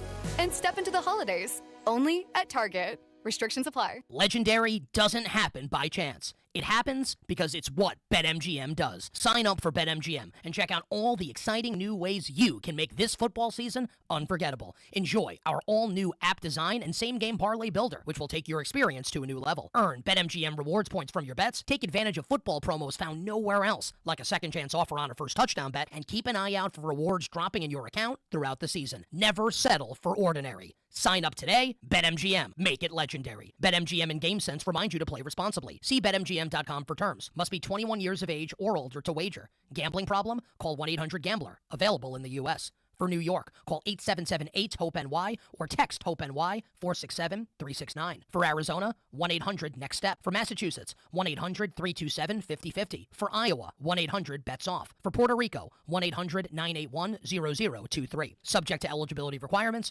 promotions may vary by market. In partnership with Kansas Crossing Casino and Hotel. Chiefs coverage sponsored by Park & Go. Your holiday travel made easy with all covered airport parking. Heading out of town for the holidays? Make travel easy with Park & Go. Enjoy all covered parking, free shuttles, and luggage help that'll have you feeling merry and bright. Reserve your spot now at bookparkandgo.com. Happy holidays from Park & Go. Nationwide is so much more than a great insurance company. They're one of America's largest financial services companies. Like how I'm more than Saquon Barkley, the NFL's reigning leading rusher. I'm also the NFL's leading husher.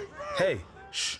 Nationwide Investment Services Corporation, member FINRA, Columbus, Ohio. Hi, I'm Lexi, your friend and jeweler at Shane Company. If you're planning to propose this holiday, we're ready to make creating your engagement ring a warm, welcoming experience. At Shane Company, we're all about your style, your budget, your dream engagement ring. Explore the widest selection of diamonds and ring settings ready for you to see in person, or visit us at shaneco.com. You'll have your ring in days, not weeks. Our friendly jewelry consultants don't work on commission. There's never any pressure, just perfect proposals. Shane Company, your friend and jeweler. Men, it's the holidays, the season of all kinds of hustle and bustle. But if your energy is down, if you aren't sleeping well, if your sex drive is MIA and you just don't feel like the guy you once were, maybe it's tough to get excited for all the holiday cheer. This is Jeff for Heartland Men's Health, and if this sounds like you may have low testosterone. And if so, this is the season for you to get treated. At Heartland Men's Health, we're experts in treating low T. If you're like most guys, you'll feel the change in just a few weeks. And truly, the results can be life-changing.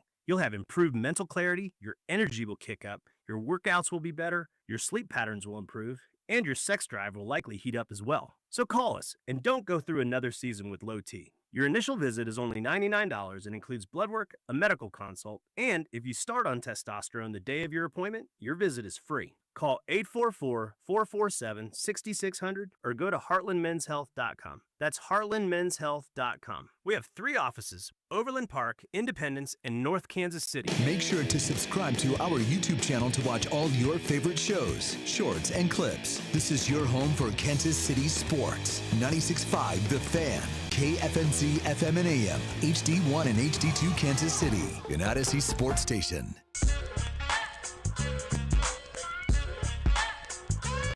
Congratulations on getting through your 9 to 5. Thank you so much for listening. It is The Drive. You're listening to The Drive on 96.5 The Fan, 96.5thefan.com, and also the Odyssey app. We got a lot to get into in today's 5 o'clock hour. I actually want to start with the Kansas City Royals.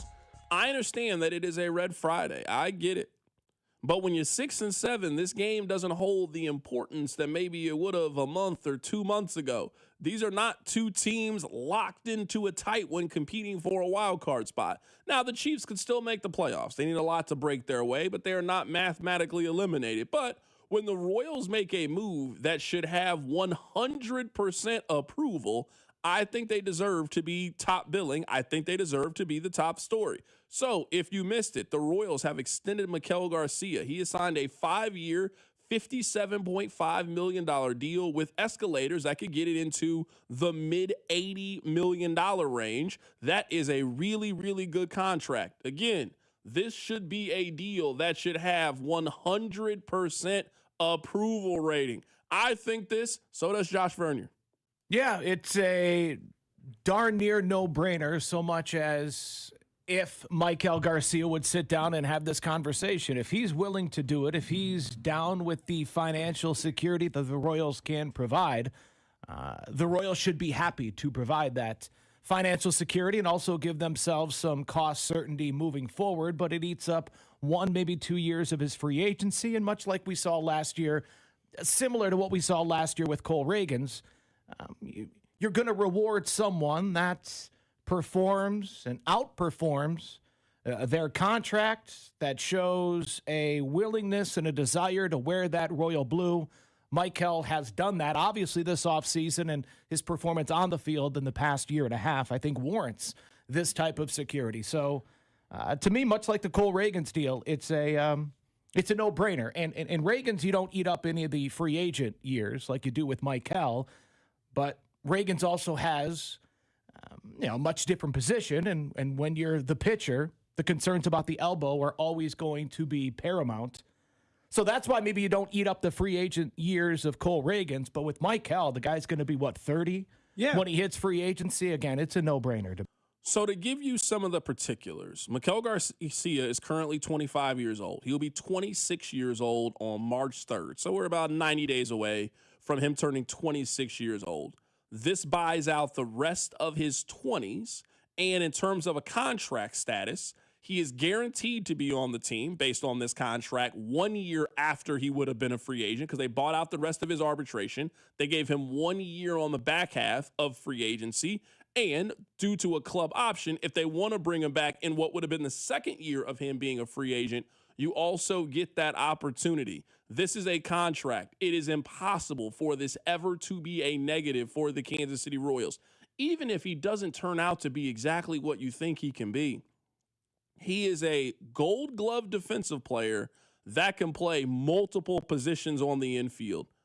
That is a guy that will always keep pretty high value. And it really comes down to, do you believe in last year, and or do you think there is another potential 10, 15% that they could get more out of it? Because just last year at 25 years old, he was an all-star. He was a Gold Glove caliber player. He had 16 home runs, 74 RBIs. He played in 160 games and hit 286 with an 800 OPS. So we are talking about a guy who, in his third year of playing Major League Baseball, figured things out and became a plus starter for you. It doesn't matter to me if Maikel Garcia doesn't improve on this. If you were telling me that for the next 5 years that they can count on having a Gold Glove defensive player who hits almost 20 home runs and around 80 RBIs and hits 280 to 290, you will take that every single year. This gives the Royals, as you heard from Vern, cost of knowledge, so they know exactly where they are and what they're going to be. So cost certainty when it comes to a player, and flexibility in where you want to move them. And now, when you look at their infield and you got Vinny Pasquantino, who's either your DH or your first baseman, you got Bobby Witt Jr. locked in for the rest of his 20s. You got Maikel Garcia locked in for the rest of his 20s. You got Jack Caglione. You got Carter Jensen. The Royals have a really, really solid foundation of under 30-year-old players, and that is always where you want to be. You look at their rotation, almost the exact same situation, and many people think that they are going to take one of those young pitchers and turn that into an offensive player that you think can help you get over the hump. This is what the Royals have to build. The Royals are not going to go out and get Pete Alonso. The Royals are not going to go out and get Cody Bellinger. But what you have to do is draft, develop, scout, and when you get an opportunity to pay those individuals and lock yourself into some cost certainty, you absolutely have to do that, and that is what they've done. There's a lot of things that we can be on different sides on. There is no other argument in this being a positive for the Royals. It is one of the best moves that they could quite possibly make.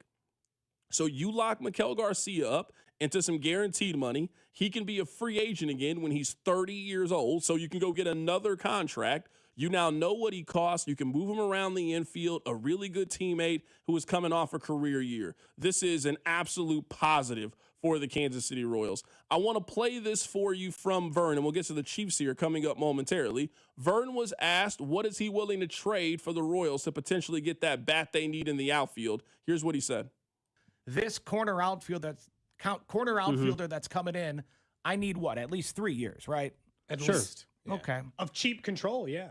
Because you're giving up 6 years of cheap control. But if I'm going to receive a proven commodity offensively, defensively in the corner outfield, I don't care if it's expensive. I'll trade a team-friendly 6 years of Noah Cameron for 3 years of a properly priced corner outfielder. I would do that. I mean, I think we know at least how this is probably going to have to play itself out for the Royals. Now, I know it's a different kind of move, but follow me here. Back in 2013, the Royals had to trade something that they really, really liked, something that they loved, for something that they needed. I don't know if the Royals get to where they were if they don't trade Will Myers to go get James Shields. They had to make that. Now, you love Noah Cameron. You love Chris Bubich. You love some of these young pitchers that you have been able to grow and develop. You're going to have to trade one of them to get the outfield bat that you need for this season. You either got to do it one or two ways. You got to spend the money in free agency, and I don't think they're going to do that, or you're going to have to part with something that you really, really love to get the thing that you really, really need. They cannot make the postseason without it. They can make the postseason next year without Noah Cameron. They could make the postseason next year without Cole Reagans or Chris Bubich, one of those individuals. They cannot make the postseason next year, in my opinion, without making a significant move when it comes to their outfield. So, equipped with this information, how bad do you want it? Who are you willing to give up to go get the thing that you need? And what could potentially be that missing piece to possibly win your division and make a little bit of a run in the postseason? So someone on the text line brought this to my attention, and they are right. Even though it's football season, we have a rule.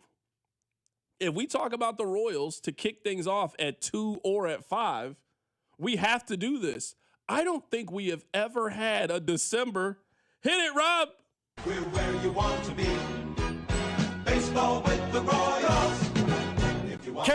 This is how bad things have gotten for the Chiefs. It's gotten so bad for the Chiefs. We're doing random Royals lineup before Chiefs and Chargers. This is an indictment on everybody. I'm psyched for that January 14th show where we talk about the bullpen. That's what I'm looking forward to.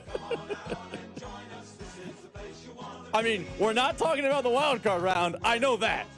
Carrington, today's Random Royals lineup is from Maikel Garcia's Major League debut, and it is a wild ride. Okay, let's do it. I'm looking forward to this. Here was today's the Royals lineup for Maikel Garcia's debut in July of 2022. Oh, goodness. Leading off in left field, Edward Olivares. Edward Olivares. Batting second at shortstop, Bobby Witt Jr. All right. How much longer did Edward Olivares play after he left the Royals? I don't think he ever played after he left the Royals. That was it. He was okay. Let's see. I was curious. No, he played 55 games in Pittsburgh. That was it. That's in Kansas City. Okay, I'm just saying that makes that. I'm just saying is if your career goes Kansas City, Pittsburgh, you're done playing baseball. You got to go get a real job. Batting third, the designated hitter, Vinny Pasquantino. Okay, this isn't bad so far. You kind of sold it like this was gonna get spooky. Batting fourth, the third baseman, Emmanuel Rivera. Okay, it's getting spooky. By the way, Garcia eventually pinch hit for Rivera. That was his major league debut. Emmanuel Rivera? You remember him? I'm serious. You remember him? I don't remember this guy. I have a brief recollection of him. Yeah, I don't remember this guy. I don't remember him. Oh, it's about to get worse. Because batting fifth, he had 1 home run for the Royals this year. He hit 4. Batting fifth, the right fielder, Ryan O'Hearn. He should have hit 4th that day. Batting sixth, the first baseman, Nick Prado. I remember him. Batting seventh, the center fielder, Nate Eaton. Nate Eaton. Batting eighth, the second baseman, Nicky Lopez. Hey. And batting ninth, the catcher, Sebastian Riviero. Where was Salvi? Was he hurt? Salvi did not play this day. Sebastian Riviero? Yep. Is that what you said? Mm-hmm. You didn't say that. That's who played the catcher. Who is this? It's like a creative name. Why were we talking about this team? This wasn't a team we should have been spending any amount of time talking about. I don't think we're we're not going anywhere. By the way, the Royals got thumped this day by the Blue Jays, only getting 4 innings from Zach Greinke. Sebastian Riviero. I'd never heard of that man. I never heard that name. 2022 Zach Greinke. I think, now maybe I have my years wrong. No, 2022, this would not have been the COVID trip to Toronto. This was just a regular bad Royals team. Yeah, no, that team wasn't good. That team was real bad, actually. That was an offensive team you gave to us. That team was offensive. You'll be happy to know that Sebastian Riviero, he played 3 years of Major League Baseball, played in 45 games, never hit a home run, hit 172 in his time in the big league. So he at least he got a little cup of coffee in the big leagues, played 45 games, but never hit a home run. Good luck to Sebastian Riviero, wherever he may be. All right, Rob, let's get to the hits. Let's talk about the Chiefs. Your workday is over. Oh, yeah. You're headed home, and now you're stuck in traffic. Time to get caught up on the biggest stories in Kansas City and around the country with CDOT and Rob. It's time for the hits. Number 1. Carrington Harrison hits are brought to you by Baker University. Make your next era orange at Baker University, the first university in Kansas, and ranked number 1 in return on investment on private universities in Kansas. Baker University, forever in our orange era. This is where I am with the Chiefs game. I feel like I've let you guys down, at least in this regard. I have absolutely no clue what's going to happen in Sunday's game. None. I have no clue. I think almost anything is possible. You could tell me the Chiefs win this game 27-10, that the Chargers are just super beat up. You could tell me that the Chiefs get beat 21-10. There are so many possibilities. I'm not trying to wiggle out of this. I really think this game comes down to every individual and where you are in a trust factor with the Chiefs. Because I think there have been multiple stops where you could have got off the Kansas City train. A lot of people got off the Kansas City train after they lost to the Denver Broncos. That was a point in which I think there were some people that said, hey, this team doesn't have it. I was still on the train at that point. I got off the train after the loss to the Cowboys on Thanksgiving. Now, the text line thinks that it was the officials that beat them, and I don't care about that. They lost. They needed to win that game. They lost. And I told you guys going into it, you cannot sell me a team that was 6-6 that now was going to go 5-0 and make the playoffs. I was out after that point. There is a large group of you that got off after the Houston game last week. You were holding on to, hey, this game's at home. They got these 3 games. They went on 3 of these games. They control their own destiny. They're in it. there is a group of people that are still very much on board. I mean, the place ain't going to be empty on Sunday. There's people that's still going out there and believe in the Chiefs. They still have a chance. They got a small chance. They got a 1 in 6 chance of making the playoffs. 1 in 6 hits. So this game, to me, it really comes down to each individual and how much do you trust the Chiefs and where are you in your Chiefs journey? I'm out. So they could win this game, lose this game. I'm out.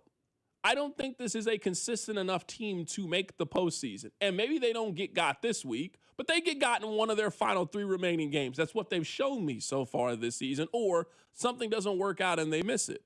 But if you're still on board, hey, I'm not here to convince you otherwise and tell you why you should get off board. You have seen more than enough evidence on your own, and if you made the decision to stay on the train, then you made the decision to stay on the train. So, Rob, for the first time, I do not have a prediction for the game. I don't know.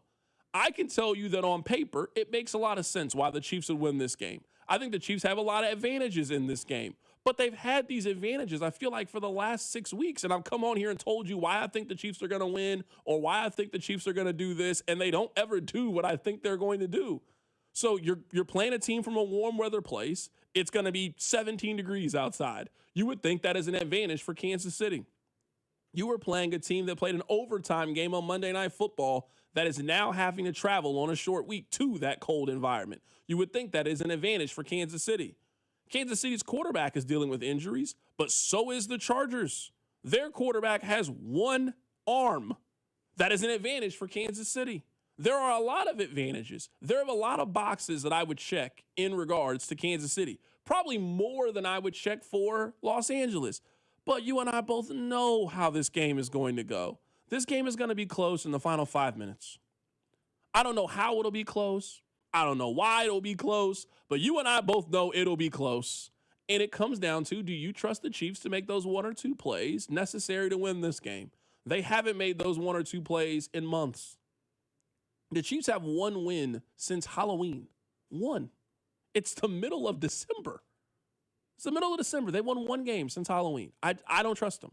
But if you trust them, more power to you. I hope that they come through for you. I really do. I hope they win. I really want the Chiefs to make the game on Christmas worth something. I feel like they owe us that much. I mean, if they're not going to make the postseason this year, at least make the Broncos game mean something. And I don't want it to be a situation in which Gardner Minshew is starting the Christmas Day game because the Chiefs are mathematically out of it. The Chiefs, at a minimum, owe us the Broncos game on Christmas Day. If they're going to take up our family time and make you go out there to watch them because they're part of your season ticket package, the least they can do is still be in it for their final home game of the year and give Travis Kelce potentially a proper send-off in his final home game. That's all I really want from them heading into their final home stretch. Number 2. Carrington, this is a perfect segue to talk about why I think Sunday doesn't matter, because I think on Sunday we will see the Chiefs fold. I think we will see the Chiefs with 3-2-1 Cancun energy. I think the minute we see any level of adversity, everything you just said about them owing us, getting us to Christmas, and all those things disappear. Me and you disagree on this, but I feel like I have seen the Chiefs look despondent on the sideline. I've seen a team that's been to the highest of highs, now facing the lowest of lows, not making the NFL postseason. I had Nate Taylor on Go Cody and Goal earlier this week. I can play the audio. He referred to the locker room after the Texans game as a funeral. I could have told you that based on the NBC shots of Travis Kelce, Patrick Mahomes, whoever. Patrick Mahomes spoke with the media and with us. I wouldn't describe him as jolly this week. He seemed a little reserved and quiet. And I think if the Chargers create a level of adversity for the Chiefs, any level, 7-3, maybe a pick on an RPO like we saw in the Colts game, I think when the going gets tough on Sunday against the Chargers, you will see the Chiefs mentally going to Cancun. I can't say that. That's not where I am with the Chiefs. I can't tell you that you're wrong. I can't tell you that you're wrong. I just don't think that. And I would say a big portion of why I don't believe that is I don't really know if the Chargers are good enough to kind of put it on the Chiefs in that way. Like, I don't know if they're good enough. They scored 20 points last week on a game in which they got 5 turnovers. Like, normally that's a game in which you score 40. I don't know if their quarterback is healthy enough to kind of put it on Kansas City. I don't know if their offensive line is good enough to maybe follow through on that. I would be a little bit surprised if Kansas City got blown out in this game. I'd be surprised. I'd be surprised if they got beat 27-3 and the talking point on Monday is that the Chiefs quit. I'd be surprised. Now, they could very easily lose this game. I don't know if the indictment would be we thought they quit or didn't give effort or energy in the game. And I've been wrong about this team so far. And, I mean, we have seen that you can punch the Chiefs in the mouth and they'll bow their head a little bit. Like, we've seen that happen with Kansas City. So like I said, this game to me, it 100% comes down to every individual and where you are when it comes to a trust level. Like, this is the most uncertain that you felt about Kansas City. This is the team that they don't put together a full 60 minutes of games. They'll put together 53 minutes. They'll put together 54 minutes. But, man, in that 6-minute stretch, they will do something that is critical to their ability to win the game. I don't know how you can really stand in any level of certainty with where this team is right now. If you're forcing me to make a prediction, I think they win. I think they win. I trust the Chiefs slightly more in this spot than I trust the Chargers. Slightly more. I just think the Herbert injury, it's cold outside, short week, all of those things adding up, I think the Chiefs win this game. But it would not surprise me in the least bit. The Chiefs lose this game. They go to 6-8. Mathematically, the Chiefs are eliminated. And the last 3 weeks of the season, we are just sitting here wondering, hey, how did it get to this point where the Chiefs were eliminated before their final home game? It would not surprise me in the least bit if that's where we ended up. Coming up on the other side, we got a couple of really important games in the NFL that we'll get to, and we'll continue to get you ready for Sunday's matchup against the Chargers. Keep it right here. It's The Drive. This is Wyatt Thompson from K-State, and you're listening to The Drive with CDOT right here on 96.5 The Fan and the Odyssey app. Brought to you by DM Injury Law. Have you or a loved one been in a car wreck? Contact DM Injury Law today and get the money you deserve. Car wreck? Remember, Mike's got this. Hey, we got a big football weekend, and no better place to catch up with the action than with our friends over at The Other Place with the hometown team in town. Make sure you check out some of their game day specials. They got a 14-inch two-topping pizza for $12, 8 wings in a basket of tots for $12, $4 domestic OP cups. If you want that one-of-a-kind game day experience, if you want to be able to watch Kansas City and all the other games that are going on while having a great meal, while having some good drink specials, then go stop by and see our friends over at The Other Place.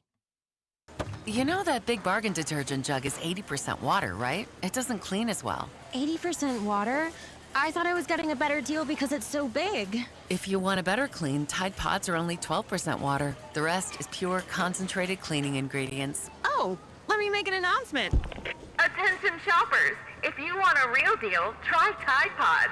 Stop paying for watered-down detergents. Pay for clean. If it's gotta be clean, it's gotta be Tide Pods. Water content based on the leading bargain liquid detergent. You've got a big day, so you use Unstoppable Scent Boosters to give your laundry non-stop freshness. So no matter how long the day goes, you can't stop this power, this walk, this pose, this strut, this look, this talk. Your clothes will be so fresh you can confidently strut into that end of the day meeting like a boss, boss, boss, boss, boss, boss, bosses. Let's talk business in my office. Add new Unstoppables beads to your wash for 24-hour non-stop freshness so you can smell unstoppable. Chiefs coverage this past hour has been brought to you by WaysideWaves.org. Save a life this holiday season. Wayside rescues thousands of animals each year. Your gift today provides a complete circle of life-saving care they need to heal and find loving homes. Donate today, and your gift will be matched. Visit WaysideWaves.org to make your life-saving gift today. The world's largest sportsbook at your fingertips has arrived in Missouri. Circus Sports is sports betting the way it should be. With high app limits, player-friendly pricing, and exceptional customer service, Circus Sports is better for the better. From football to basketball, college sports to pro, start betting like the pros in Missouri. Built for sports bettors by sports bettors. Download your new bookie today at circusports.com. Must be 21 or older. For problem gambling, call the Problem Gamblers Helpline at 1-800-522-4700.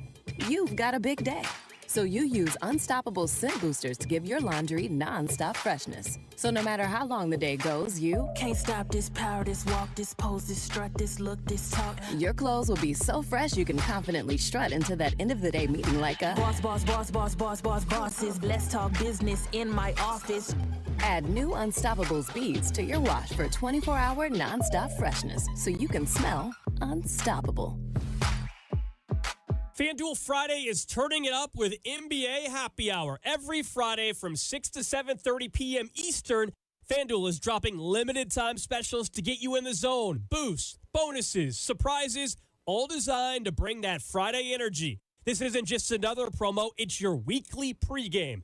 NBA Happy Hour every Friday, 6 to 7:30 Eastern, only on FanDuel, official sportsbook partner of the NBA. Visit FanDuel.com/Alex to grab your reward before the clock expires. FanDuel is the official sportsbook of the NBA and 96.5 The Fan. 21 and present in Kansas. Opt-in required. Rewards are non-withdrawable. Restricted supply, including bonus and token expiration, leg requirements, and max wager amount. See terms at sportsbook.fanduel.com. FanDuel is offering online sports wagering in Kansas under an agreement with Kansas Star Casino, LLC. Gambling problem? Getting help is your best bet. Call 1-800-522-4700 or visit ksgamblinghelp.com.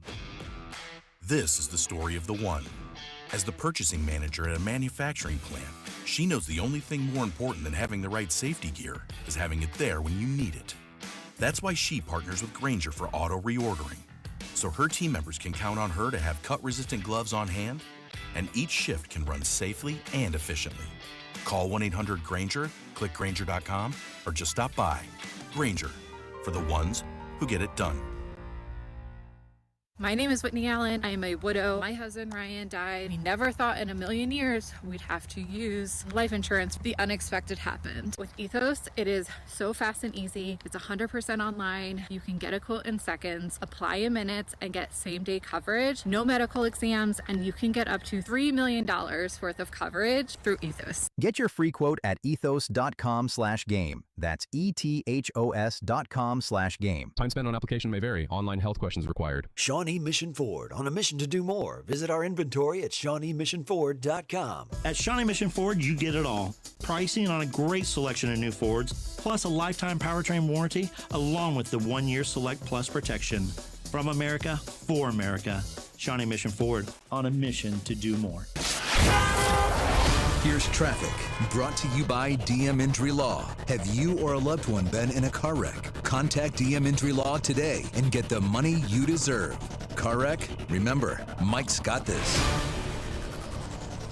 Okay, downtown KC, a lot of red. Big backup. 70 westbound at Paseo. That's a multi-car crash. Left lane is blocked. 70 eastbound just past Blue Ridge Cutoff. That's a stall that tried to make it off to the right shoulder. Looks like a big truck blocking part of the right lane. I'm Val with traffic on 96.5 The Fan. Hey, it's Trey Smith from the Kansas City Chiefs. Welcome back to the Drive with C-Dot on your home for Chiefs football. 96.5 The Fan. All right, welcome back into the show. Someone on the text line says, C-Dot, the Chargers barely beat the Chiefs the first time, and that was because Worthy was hurt after a few plays. The Chiefs are going to win. I don't think the Chargers are going to be able to play in the cold and the noise from the crowd. I'm not here this week to tell anybody their prediction on the game is wrong. Sometimes I think people are just off. We just see it very differently. This feels like a dealer's choice to me. It really does. It feels like a dealer's choice. If you think the Chiefs are winning, I think there are legitimate reasons to pick the Chiefs in this game. I think there are legitimate reasons. If that's the reason you were picking the Chiefs, that makes sense to me. If you are off of the Chiefs and you have just said, I don't think this team is good enough, and you are ready for them to get to the offseason, I can't tell you that you're wrong there. I know I'm supposed to have some hot take when it comes to this. The Chiefs have just kind of beat that out of me. They've kind of beat it out of me, at least when it comes to this. I am very curious, Rob. How do you think people are going to be watching the Chiefs this week? Because, I mean, there's a lot of stuff going on at the exact same time as the Chiefs. Now, I'm not telling you that I think these other games are going to do better locally than I think the Chiefs are going to do. Obviously, they're going to rate very well. But Bills and Patriots at the exact same time, man, there's going to be a lot of people who got the two TVs set up, And there's going to be a lot of people that are keeping an eye on the rest of the National Football League. Like, I don't know if the Chiefs are getting the sound this week. Like, in my TV setup, I'm not 100% sure that the Chiefs are getting the sound. It might be Bills and Patriots getting the sound, and I got an eye on Chiefs and Chargers, and I'm keeping an eye and I'm watching it when it comes to this. Like, you got a game between this is still up for the division. The Patriots might win the Super Bowl. The Bills might. There's just a lot of implications when it comes to those games. This is not really a position that the Chiefs have been in when it comes to a Chiefs game in quite some time. So this is not how I will be watching the game, but I think this is how the average fan will be watching it. And I'm judging based on the amount of tweets and texts I've seen on the text line and on social media over the last week. I think because there's still a 1 in 6 chance the Chiefs make the postseason, the average fan will have Red Zone or whatever on their second television, and it'll be in the background, and the Chiefs are going to be in the foreground. I think this is the last week for a lot of people that's the case. I think this could be the end of the line for Chiefs on TV1, but I think the average Chiefs fan still believes we have Mahomes, we have 15, we have Andy Reid, and we're playing a division game at home. And if we win this one, our chance of making the postseason go up because against a team that's in front of us, and then we got to start looking for help. So they will look for the help on TV number 2, on the iPad, however you consume the NFL, and TV1, because of that glimmer of hope, will remain on Chiefs and Chargers. And now I'm doing it, but I think if you go poll fans, that's how they are going to consume Chiefs and Chargers. I think what I'm struggling with, at least when it comes to the Chiefs, this is what I'm personally struggling with, and I think a lot of other people would put themselves in this same category. I don't know if I can trust the Chiefs in the final 5 minutes of a game. This game is going to be close. I just think these two teams are fairly even. I think where they kind of are right now with the injuries, I don't think the Chargers are good enough to pull away from Kansas City. I think this game is going to be kind of similar to the one that the Chiefs have played for the last month. Man, I went from undeniable, hey, if it is a one-score game or it's a close ball game, you give 15 the ball at the end, or you trust the defense, they'll make the stop, they'll get off the field, the Chiefs are winning that game. To now, this season, and maybe it's regression and it'll bounce back next season, I don't know if the Chiefs make that play, because every time they've been in that situation, it's been a fumble, it's been a turnover, it's been a penalty, it's been a missed kick, it's been something that they have placed in front of their own way that has hindered their ability to win. So just going into this, knowing that the game's going to be close, knowing that it's going to be one of those 50-50 coin flip kind of games, I don't even care about the spread at this point. Don't talk to me about the spread. I don't care if it's 5.5 or 6.5. That is just not the way the Chiefs games have played themselves out in real time. This game is going to be 13-13 heading into the final quarter of the game. And there's going to be 3 or 4 plays that define who wins this game. Man, the Chiefs used to make 3 out of those 4 plays, or all 4 of those plays, and would figure out a way to win. But at least this season, they've just been on the other side, and they've just figured out how to lose those games. And I think what you just said there is the ultimate breakdown of kind of where Chiefs fans are with this team.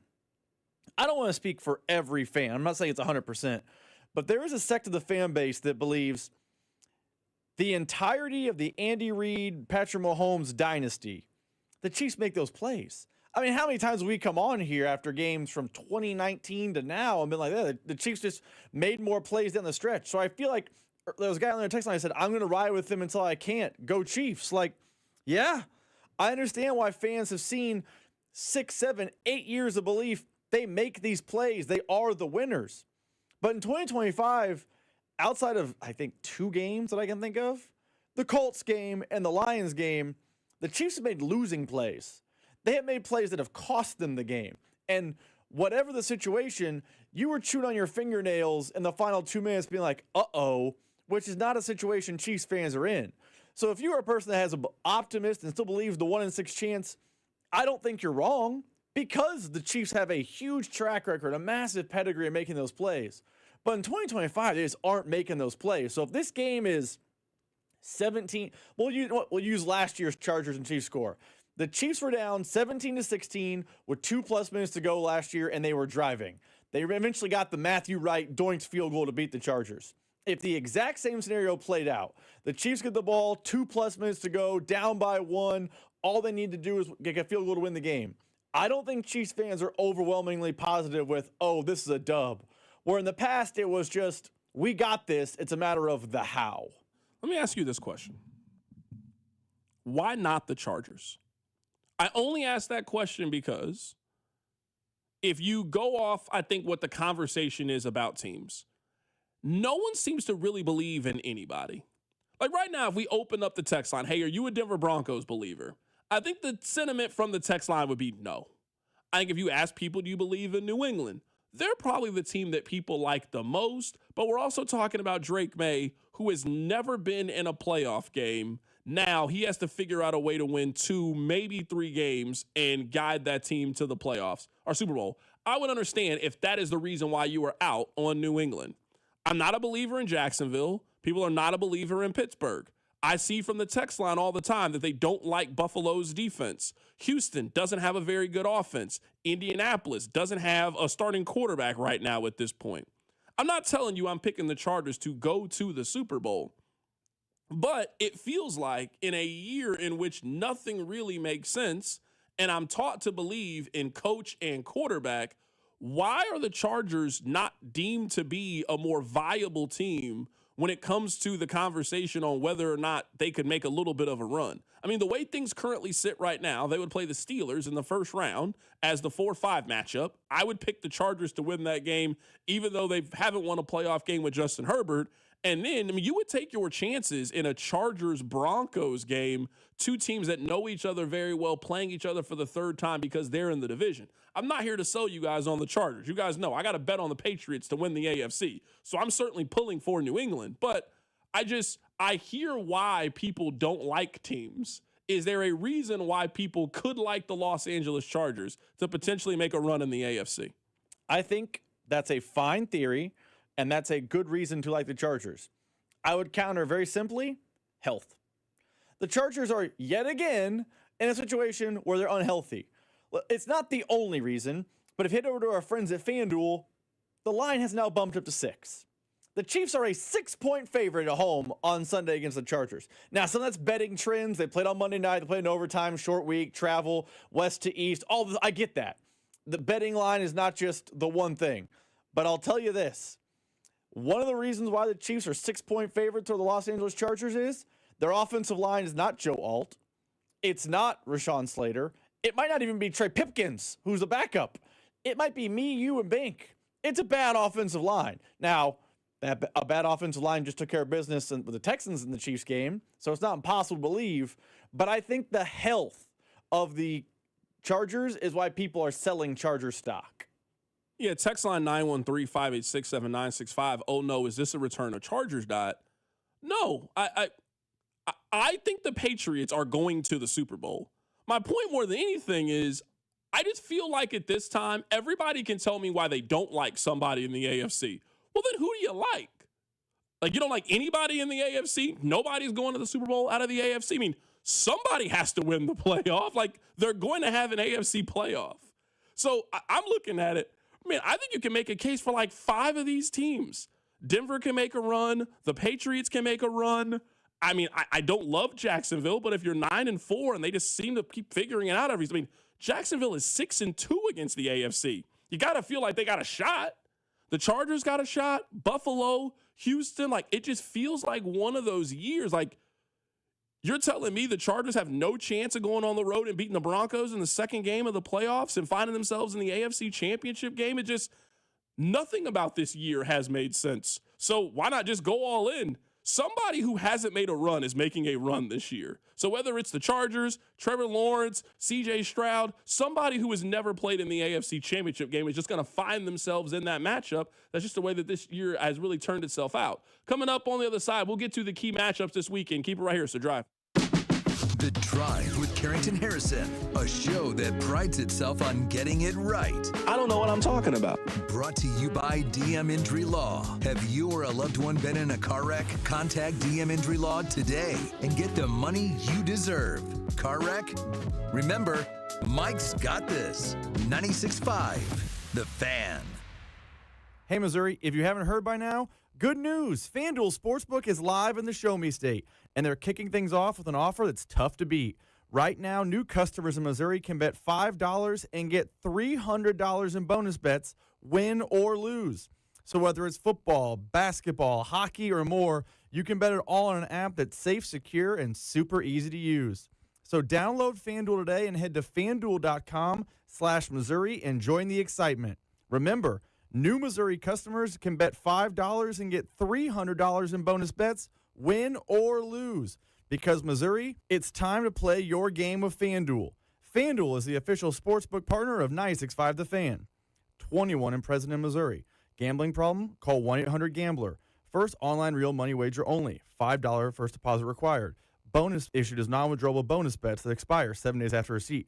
Restrictions apply. See terms at sportsbook.fanduel.com. Chiefs coverage sponsored by Renner Garage Door. RENNER forward and back. Hey, it's almost Andy Reid. Who knew a Halloween costume would change my life and lead me to Renner Garage Door? Renner's KC's go-to team for service, repair, and replacement. RENNER, RENNER. If you've been diagnosed with moderate to severe plaque psoriasis, this is what it sounds like to be 1,000,000 miles away. Imagine being 1,000,000 miles away. Tremfya guselkumab, taken by injection, is a prescription medicine for adults with moderate to severe plaque psoriasis who may benefit from taking injections or pills or phototherapy. With Tremfya, clearer skin is possible. In clinical trials, at least 70% of patients saw at least 90% clearer skin at 16 weeks. Results may vary. Tremfya is also indicated for adults with active psoriatic arthritis. Serious allergic reactions and increased risk of infections and liver problems may occur. Before treatment, your doctor should check you for infections and tuberculosis. Tell your doctor if you have an infection, flu-like symptoms, or if you need a vaccine. Ask your doctor about Tremfya. Call 1-800-526-7736 or visit tremfya.com. Hey, let me tell you guys about our friends over at Gates Barbecue. Now, there's a couple of different options for you this holiday season.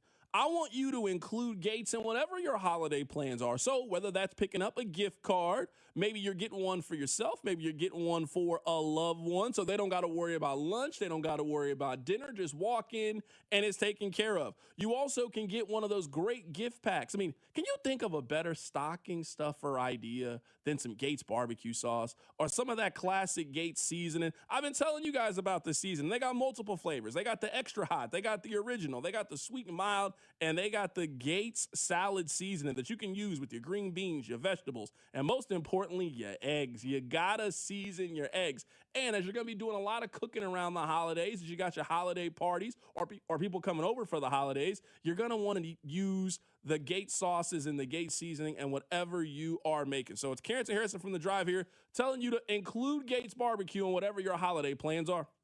This is it, the moment you've been waiting for. Saturday, December 27th at Harris, Kansas City, Fortune takes center stage. Every 5 minutes from 2:40 p.m. to 10:55 p.m., we're dishing out $1,000 in free casino play, fueling the excitement all day long. But wait, there's more. At 11 o'clock, the spotlight shines on one lucky winner who will claim $25,000 in cash. Are you ready to win big? Only at Harris, Kansas City, where the luck is all yours. 21 and older to gamble, know when to stop before you start. Gambling problem? Call 1-800-GAMBLER. It's a Red Friday on 96.5 The Fan, and the other place is your sports watching headquarters this fall. Now with 5 great area locations: Shawnee, Olathe, downtown Overland Park, Mission, and Belton. Enjoy Red Friday specials all day. BetMGM is now available in Missouri. Sports fans in Missouri can sign up for BetMGM using bonus code DUSTY and get up to $1,500 in paid back in bonus bets if the first bet does not win. Enjoy a betting app that was designed for game day. Go into the game, and on our launch in Missouri, we'll be at the Chiefs games on Sunday, December 14th. Come find our trailer and enjoy live meet and greets with Chiefs alums, swag giveaways, free hot beverages, and more. Can't join the action in person? Download the BetMGM app, now available in Missouri. BetMGM, make it legendary. BetMGM and GameSense remind you to gamble responsibly. Gambling problem? Call 1-800-GAMBLER. See BetMGM.com for terms. 21 and older only. Missouri only. New customer offer subject to eligibility requirements. Minimum deposit of $10 to participate. Rewards are non-withdrawable. Bonus bets that expire in 7 days. Please gamble responsibly. J. Rieger & Co. Oh, so good. Quality crafted in Kansas City. J. Rieger & Co. Straight Bourbon Whiskey. Winner of Best Craft Bourbon at the 2025 Ascot Awards. At 90 proof, it's rich, well-balanced, and oh, so good. Quality crafted in Kansas City. You're listening to 96.5 The Fan from the DM Injury Law Studios. Mike's got this. Here's traffic, brought to you by DM Injury Law. Have you or a loved one been in a car wreck? Contact DM Injury Law today and get the money you deserve.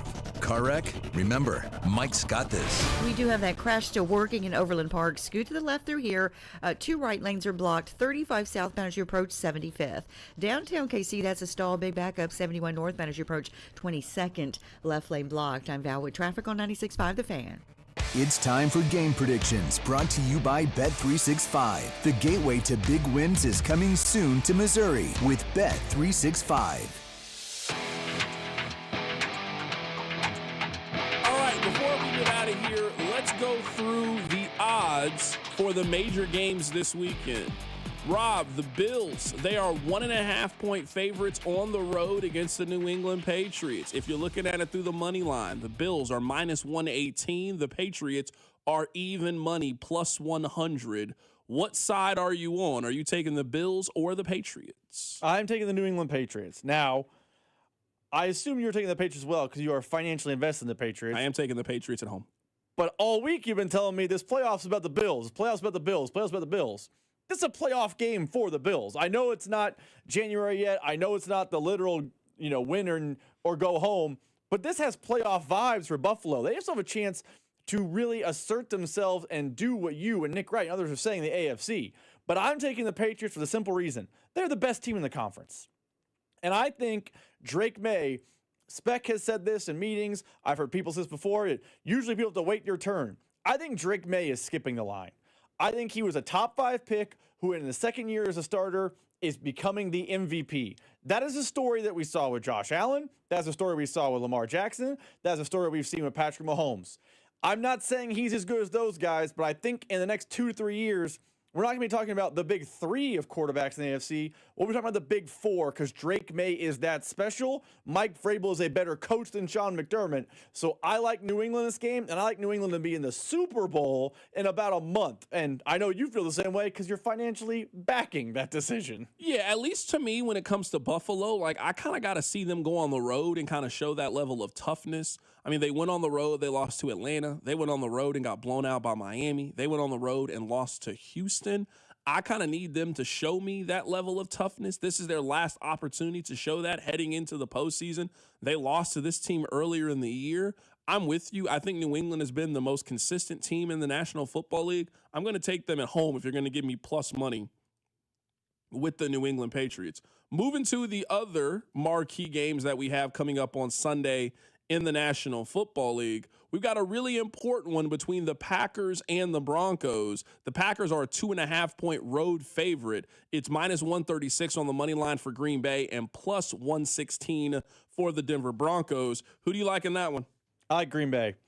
I understand Denver has kind of proved it all year long, so maybe not believing them is wrong by me. But Micah Parsons and that Packers defense are freak show good. And I think Jordan Love is better than Bo Nix. It's not going to be an aesthetically pleasing game, but I think the Packers are the better team. They're getting healthy at the right time. So give me Green Bay to go into Mile High and beat Bo Nix and the boys. I'm really torn. I like Green Bay a lot. I like them at the very beginning of the season. I do think the Broncos have been, there's something about them. I'm going to take the Broncos to win this game at home. They've been more consistent than Green Bay's been. I think defensively they can kind of cause some problems for Jordan Love. I'm going to take Green Bay. Or I'm going to take the Broncos at home to take care of business. I don't feel as strongly about it as I do with the Patriots, but I am going to take the Broncos at home in that matchup. The other game that we have in the National Football League is the game between the Colts and the Seahawks. The Colts are big underdogs in this one. They are 13.5-point underdogs in this game. The public in Vegas not really giving them any chance to win. Is this just people just don't believe in their quarterback situation?